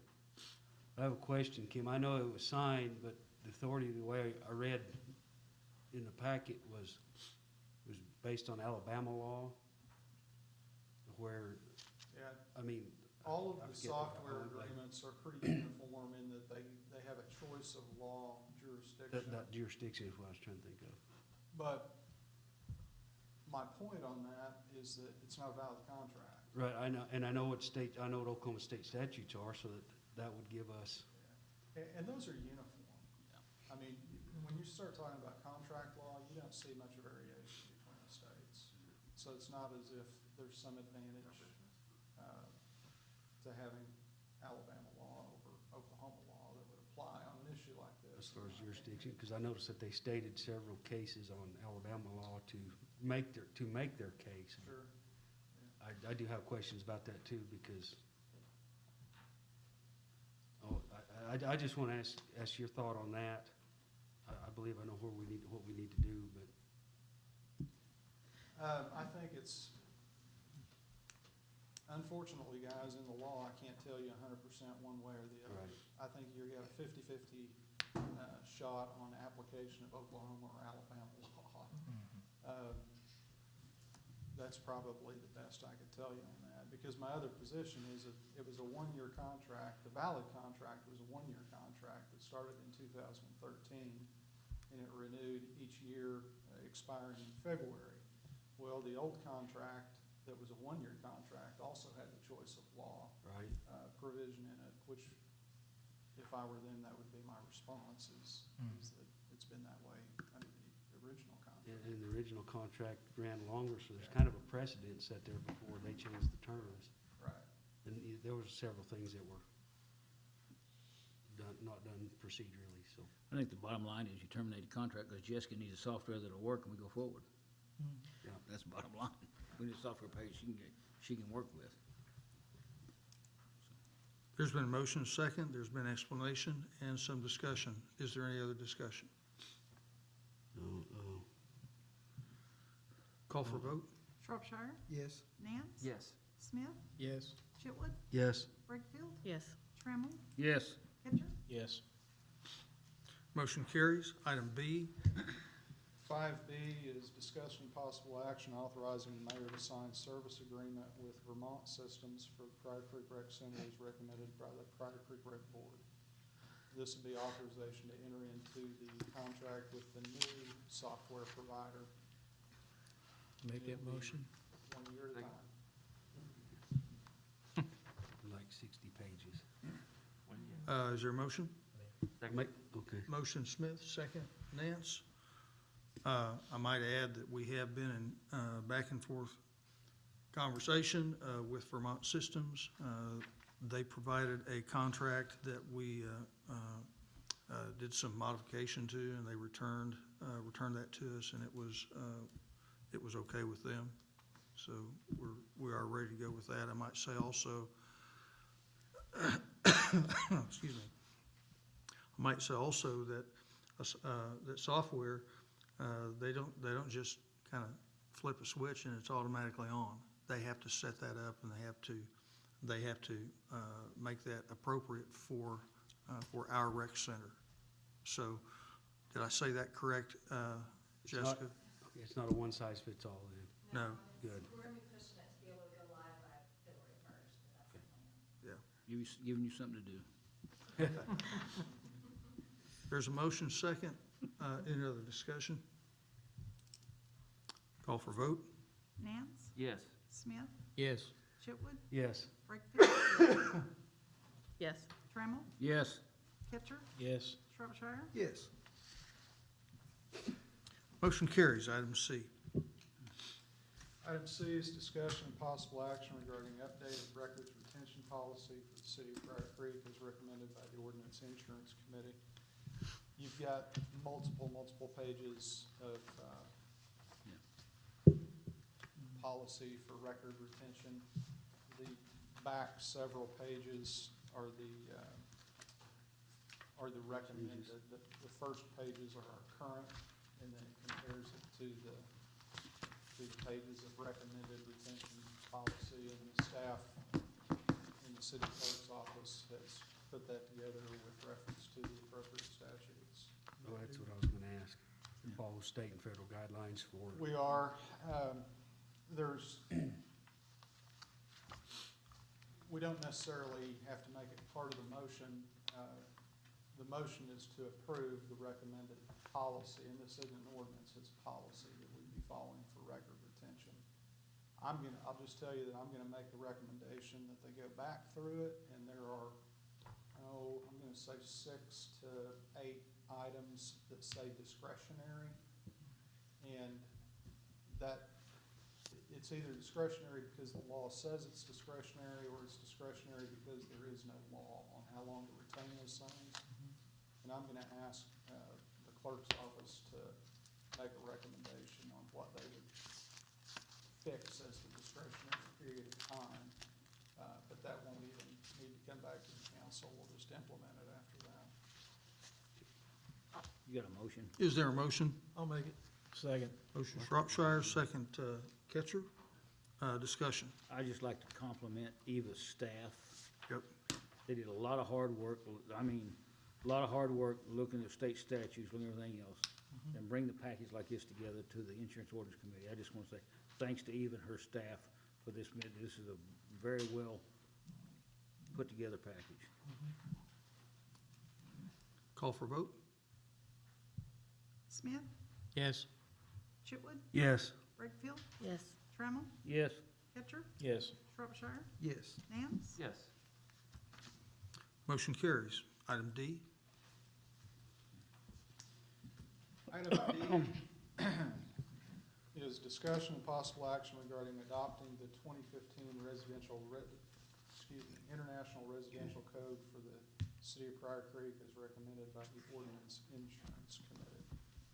Is there a motion? Make that motion. Second. Motion Chitwood, second Smith. For purposes of clarification, when you vote on this, it's the equivalent of directing me to draft the ordinance. And I'll actually draft an ordinance that'll come back to the council at the next meeting, which would then be a first reading of an ordinance adopting that 2015 code. For whatever reason, when we updated codes, I don't know, this one got missed, and we're still operating in 2009. We need to bring it to the 2015 because that's what the state follows. Do we have to, do we keep, I'm tongue-tied. Can we just modify the original ordinance that went to when you put together that said that we're adopting the codes as per requirements for the state? As this thing goes forward, if a new one comes in place, then we automatically adopt the 2016. And I think that's what that reads, something like this. Yeah, we talked about doing that, and we determined that we couldn't. Okay. So what we have to do is we have to follow the state. As the state adopts these codes, then we have to adopt them. We can't just do the automatic thing. Anybody wants to know, this is part of the IOUBCC. If you go on an International Uniform Building Code, you can go online and look at this, and they adopt it, so yes. Why I missed it, I don't know. Larry's not the only one that made a mistake. I made many mistakes, so I missed this one. We have a thought process, but we won't say why. So anyway, appreciate that. Yeah. Call for vote? Chitwood, Yes. Wakefield, Yes. Trammell, Yes. Ketcher, Yes. Shropshire, Yes. Nance. Yes. Smith, Yes. Motion carries. Item E. 5E is a first reading of an ordinance amending Title 6, Chapter 3, Section 6 of the City Code, repealing paragraph A2, eliminating the requirement for display of official inspection stickers on vehicles as recommended by the Ordinance Insurance Committee. Make that motion. It's a first reading, so there is no action, and I would entertain a motion to waive the reading of the ordinance as presented. I'll make that motion. Second? Motion Smith, and second Nance, to waive first reading. Call for vote? Wakefield, Yes. Trammell, Yes. Ketcher, Yes. Shropshire, Yes. Nance. Yes. Smith, Yes. Chitwood, Yes. Motion carries. Item 6. Thank you, Mr. Ritchie. Item 6, discussion possible action on consent agenda. Item A, approve minutes of the November 17, 2020 council meeting. Item B, approve payroll purchase orders through December 11, 2020. Item C, approve claims for purchase orders through December 1st, 2020. Item D, acknowledge receipt of deficient purchase orders. Item E, a discussion possible action regarding Pryor Creek Recreation Center Master Plan proposal for Planning Design Group, PDG, at a cost of $7,500 for design services from Recreation Outside Services account 848455075 as recommended by the Pryor Creek Recreation Center Board. Item F, discussion possible action regarding accepting bid from P&K Equipment on a John Deere riding fairway mower at a cost of $59,877.72 from bids received. Other bids received, Professional Turf Products, LP, in the amount of $66,289.40. Kansas Golf and Turf in the amount of $60,560 as recommended by Pryor Creek Rec Board. I might add that this will come from account number 44-445-5447. Say that again, please. 44-445-5447.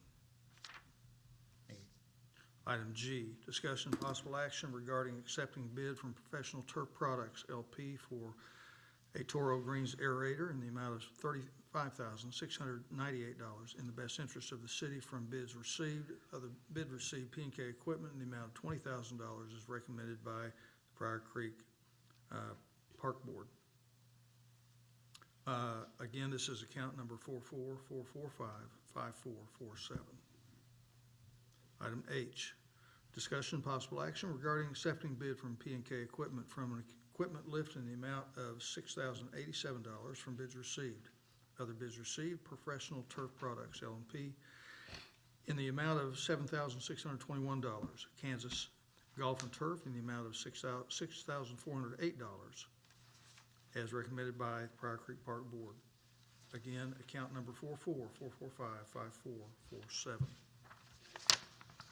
Item I, discussion possible action regarding declaring a John Deere 310C 4x4 ARL-735E backhoe at the Pryor Creek Golf Course, serial number 29923, estimated value $4,500 surplus, and selling it for the highest and best bid as recommended by the Pryor Creek Park Board.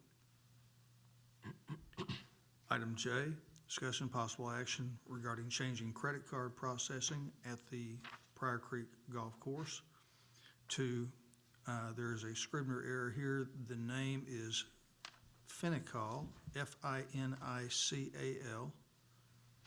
and please scratch through Merchant Pro Express, which charges the fees to the consumer as recommended by Pryor Creek Park Board. Item K, discussion possible action regarding a 10% increase in membership fees at the Pryor Creek Golf Course effective January 1st, 2021 as recommended by the Pryor Creek Park Board.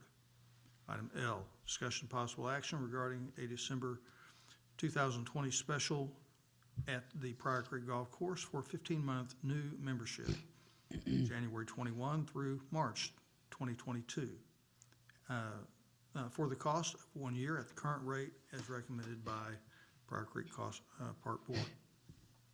Item M, discussion possible action regarding scheduling Halloween hayride at the golf course in October 2021 and forming a committee to begin planning process as recommended by the Pryor Creek Park Board.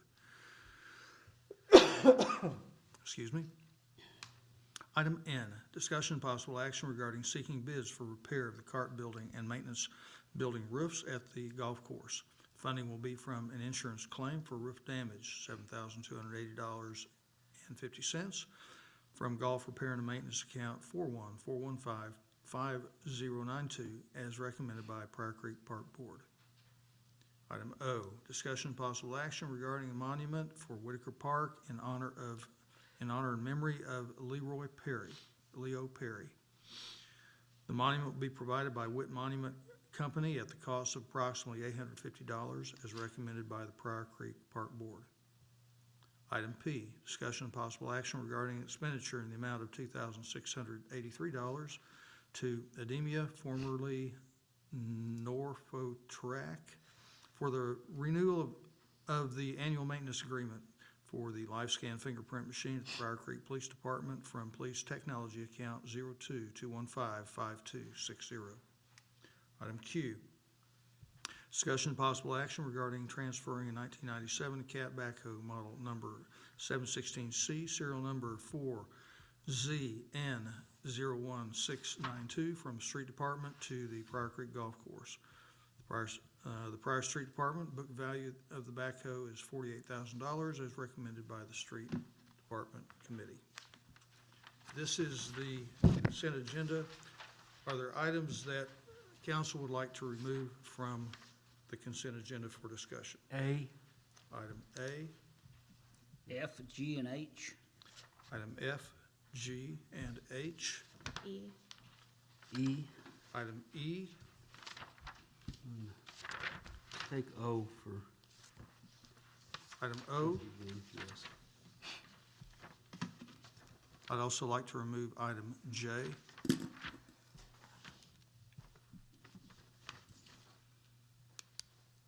And item I.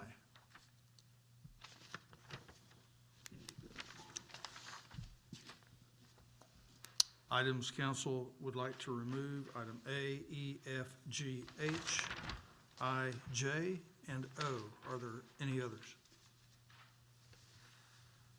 Hearing none, do I hear a motion to approve the other items? Motion. Second. Motion Ketcher, second Smith. Call for vote. Trammell, Yes. Ketcher, Yes. Shropshire, Yes. Nance, Yes. Smith, Yes. Chitwood, Yes. Wakefield, Yes. Motion carries. Item A, approve minutes of the November 17, 2020 council meeting. Is there a motion? Make that motion. Second. Motion Smith, second Chitwood. Discussion. Call for vote. Ketcher, Yes. Shropshire, Yes. Nance, Yes. Smith, Yes. Chitwood, Abstain. Wakefield, Yes. Trammell, Yes.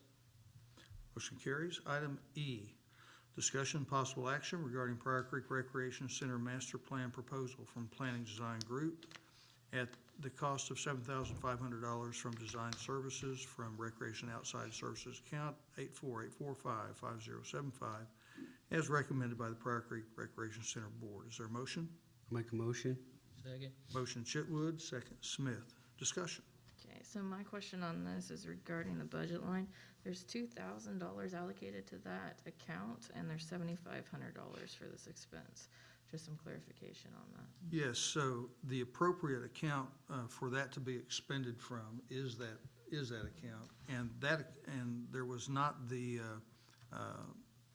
was not budgeted at the time the budget was produced. Correct. So overspending that line item is the appropriate way to do that, as long as we have funds in reserves to be able to spend that amount of money.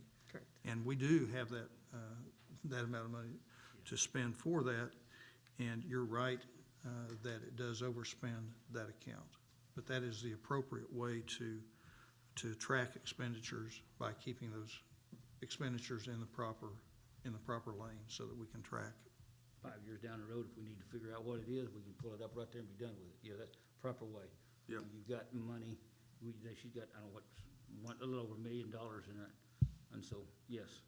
And this is not one of those funds that we can only spend 80%. She can spend every bit of it if we allow that to happen. Correct. Yeah.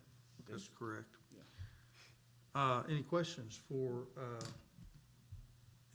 Jessica? She's here to answer any questions you might have. Jessica, would you like to speak to this item? I think Yolanda called me yesterday because she had some questions about it as well. And so I just wanted you guys to kind of be aware, in talking about expanding at the rec center, if you're going to talk about building a new gym or another group fitness room or some of the needs that we have, you're either going to completely wipe out that $1.4 million, or you're not even going to be able to do the project because we're not going to have enough money to complete it. And so this was just an idea that we had to expand within our means And so, you know, when I went to the mayor about it, we decided to do it the right way by bringing in the design group.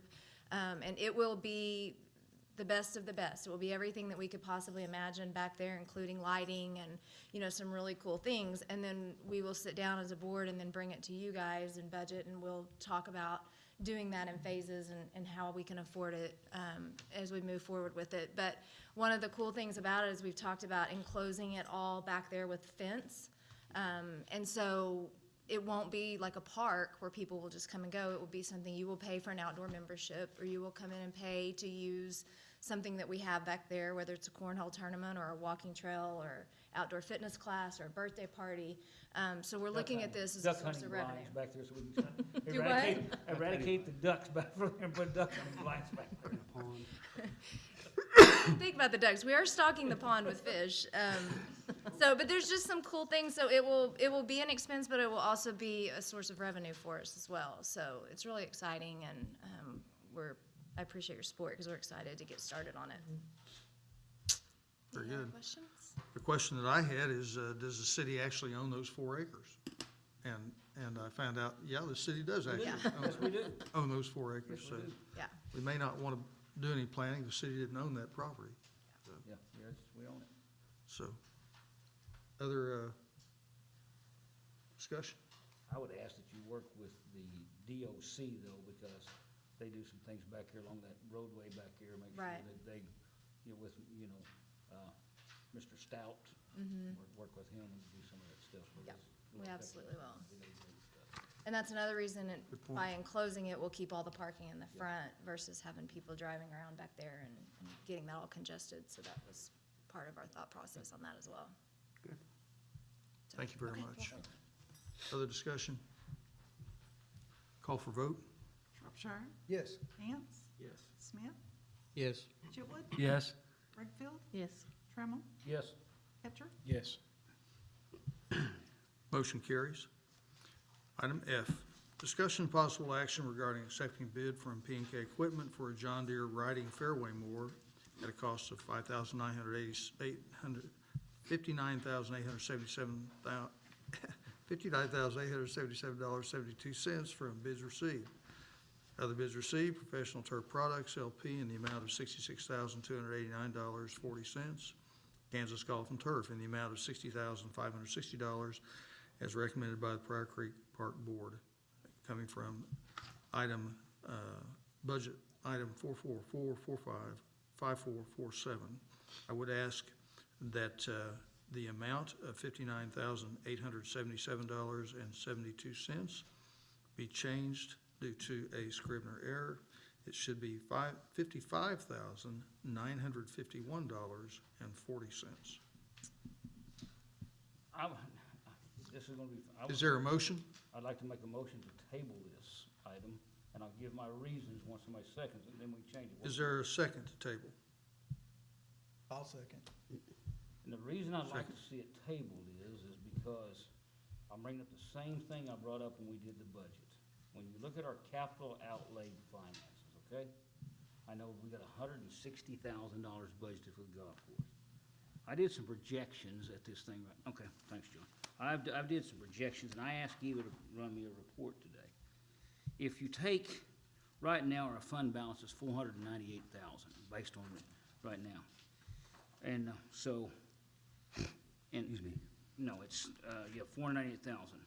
We're projected to take in another $396,000 through the end of the year, based on our current revenue stream. So that brings us to about $894,000 total revenue. We started out with a fund balance of $500,000. If we spend what we have budgeted in our capital outlay, based on what we have now, and we haven't moved the $200,000 from the golf course, we're gonna be $200,000 in the hole at the end of the year. We will have nothing to start with.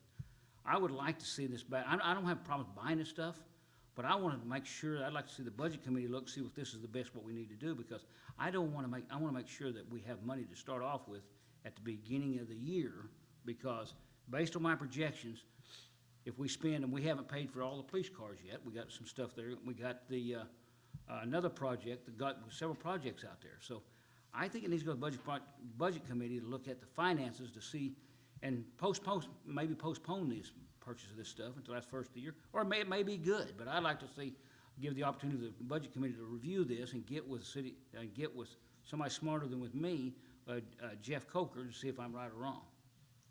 But I think my projection is we're gonna be right now anywhere from $243,000 to $96,000 in the hole at the end of the year in this count. In the capital outlay In count. capital outlay, we're gonna be a negative, and we started out with 500,000. So, and I don't know what this will do to the bids if we postpone it till the next council meeting, but I'd like to see, that's why I'm saying on all three of them and go that way. Because I don't wanna put jeopardy Dennis's police cars, the park building or anything else, and I think we can seriously be doing that at this point in time.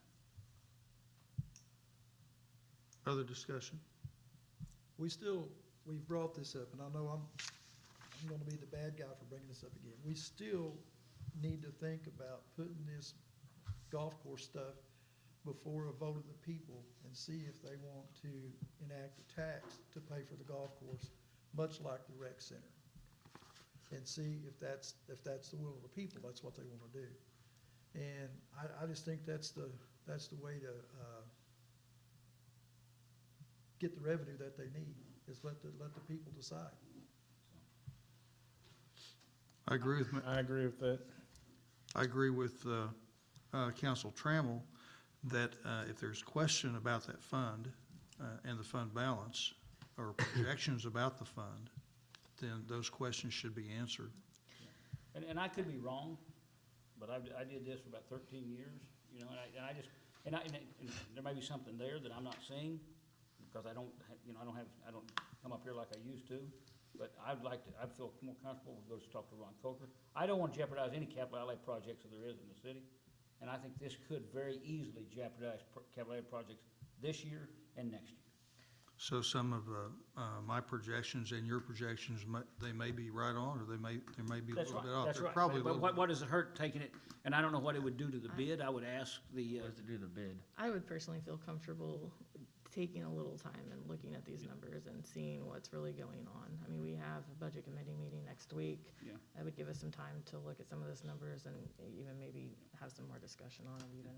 you know, and Budget committee meeting next week. that's why I took all three of these items off, and so that's where we're at. And I'm basing this off of the report that Eva provided to me on 12/1 of 20.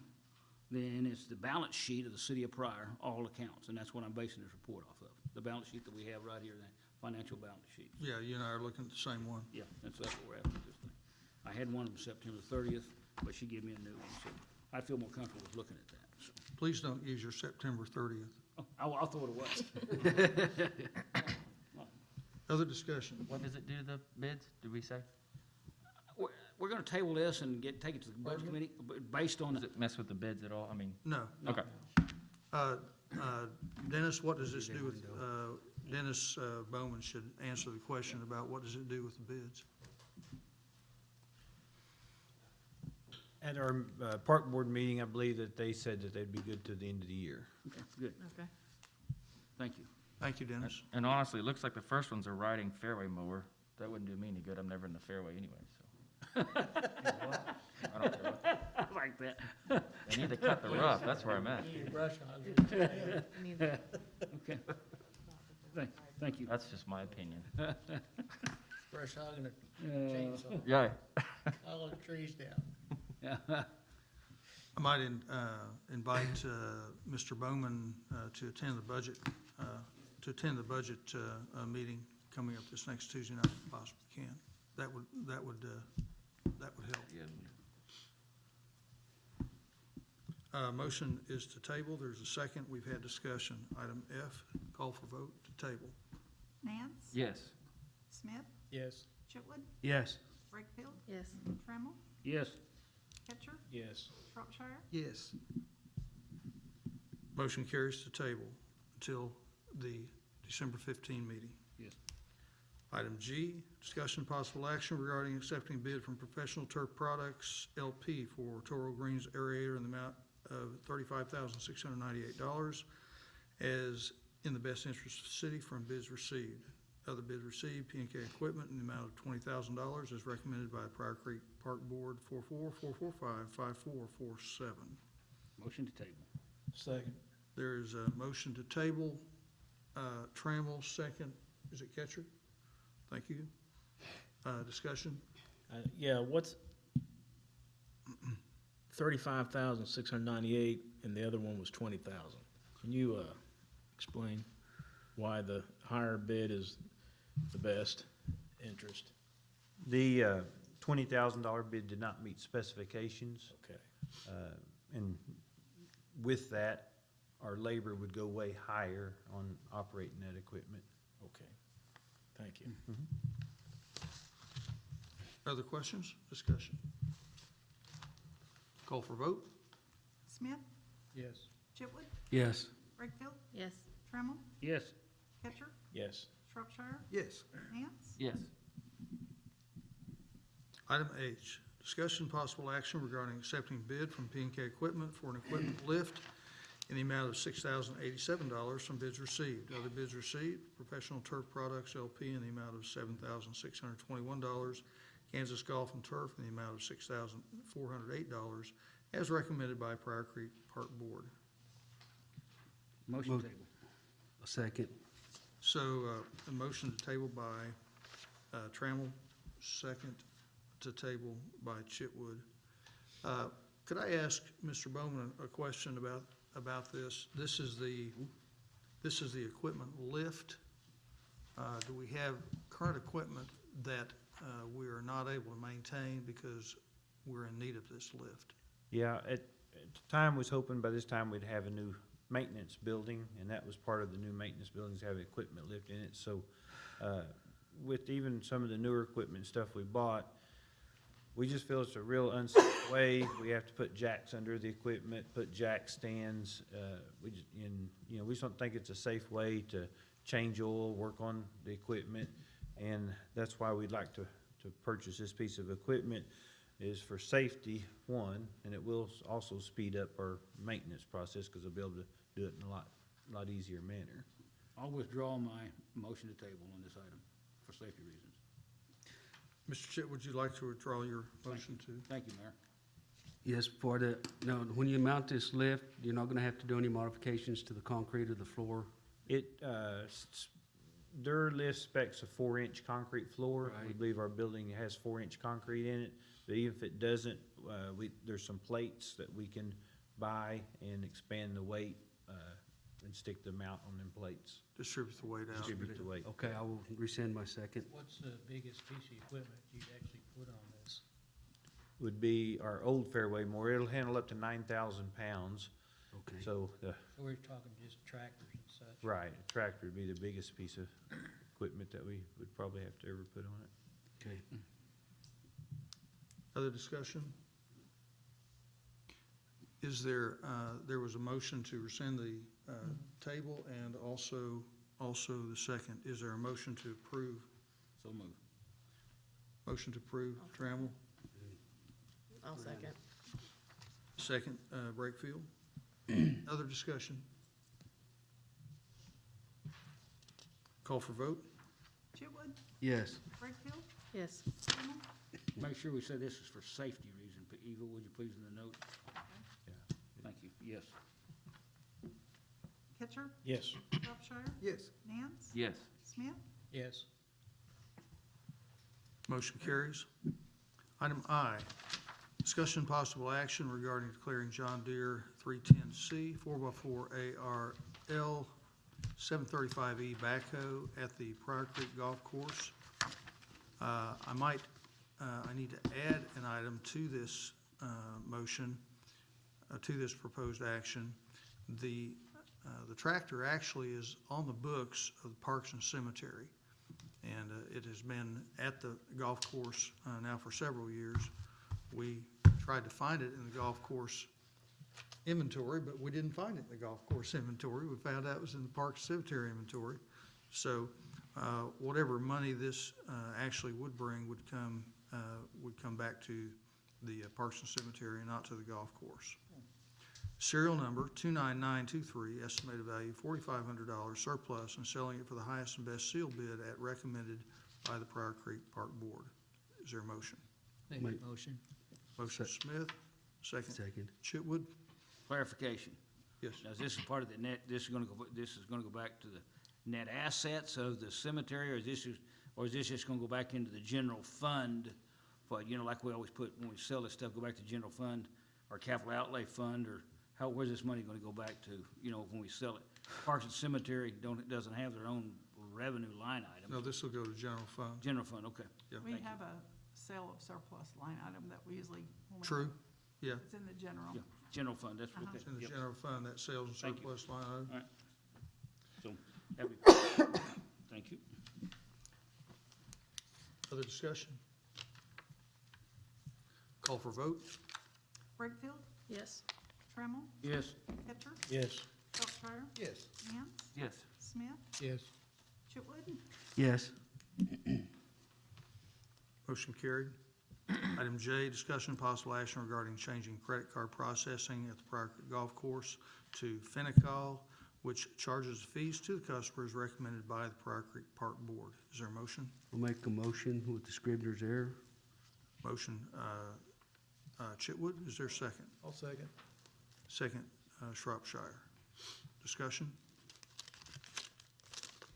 Call for vote? Trammell, Yes. Ketcher, Yes. Shropshire, Yes. Nance, Yes. Smith, Yes. Chitwood, Yes. Brakefield, Yes.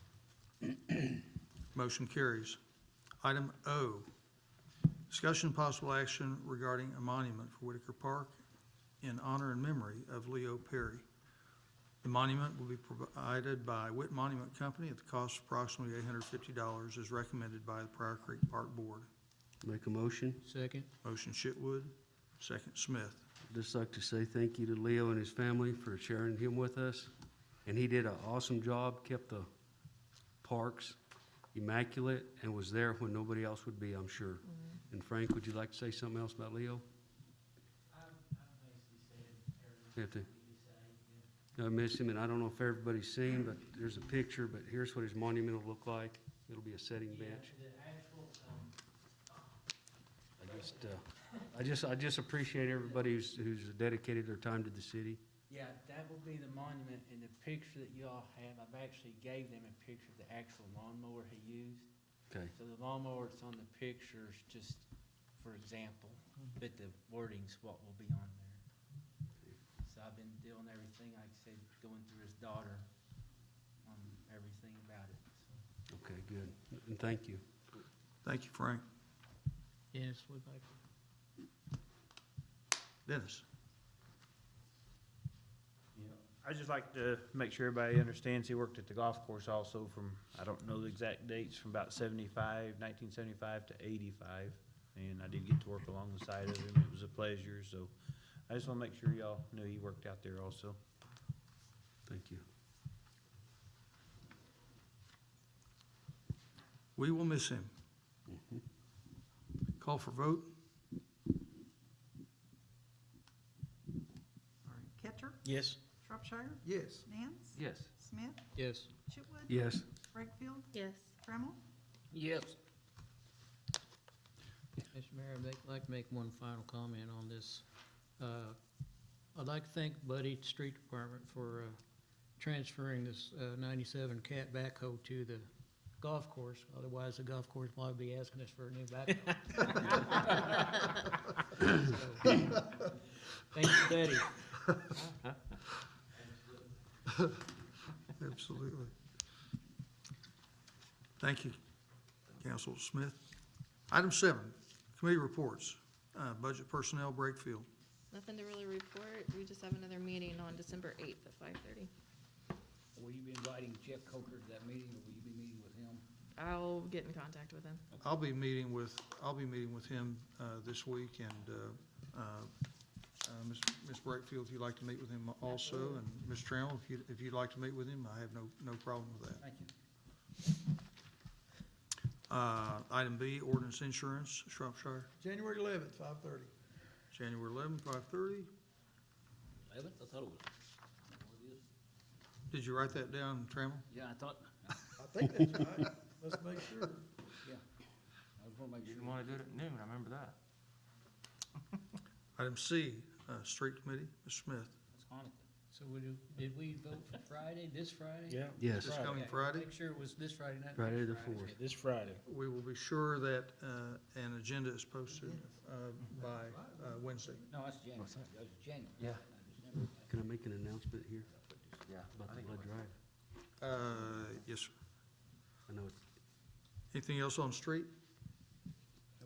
Okay, mighty good. Item 8, unforeseeable business. Mr. Chitwood. Next Tuesday, December the 8th, Pryor, we're having a blood drive at the hospital. If anybody would like to participate, please do. There's always a shortage this time of year around the holidays. So it's another way for us to give back. Thank you. Thank you very much. Item 9. Motion. Thank you, Mr. Ketcher. Second. And second, Smith. Call for vote. Shropshire, Yeah. Nance, Yes. Smith, Yes. Chitwood, Yes. Wakefield, Yes. Trammell, Yes. Ketcher. Yes. By the way, I didn't say that was for adjournment, but we all knew that. Pryor Public Works Authority will call to order. Number 2, approve minutes of November 17, 2020 meeting. Is there a motion? Make a motion? Second. Motion Chitwood, second Smith. Discussion. Call for vote. Nance, Yes. Smith, Yes. Chitwood, Abstain? Wakefield, Yes. Trammell, Yes. Ketcher, Yes. Shropshire, Yes. Motion carries. Item 3, no unforeseeable business that I'm aware of. Item 4, adjournment. Motion to adjourn. Motion to adjourn, Sketcher. Second, Smith. Call for vote. Smith, Smith, Yes. Chitwood, Yes. Wakefield, Yes. Trammell, Yes. Ketcher, Yes. Shropshire, Yes. Nance. Yes. We're adjourned. Thank you all. Microphone.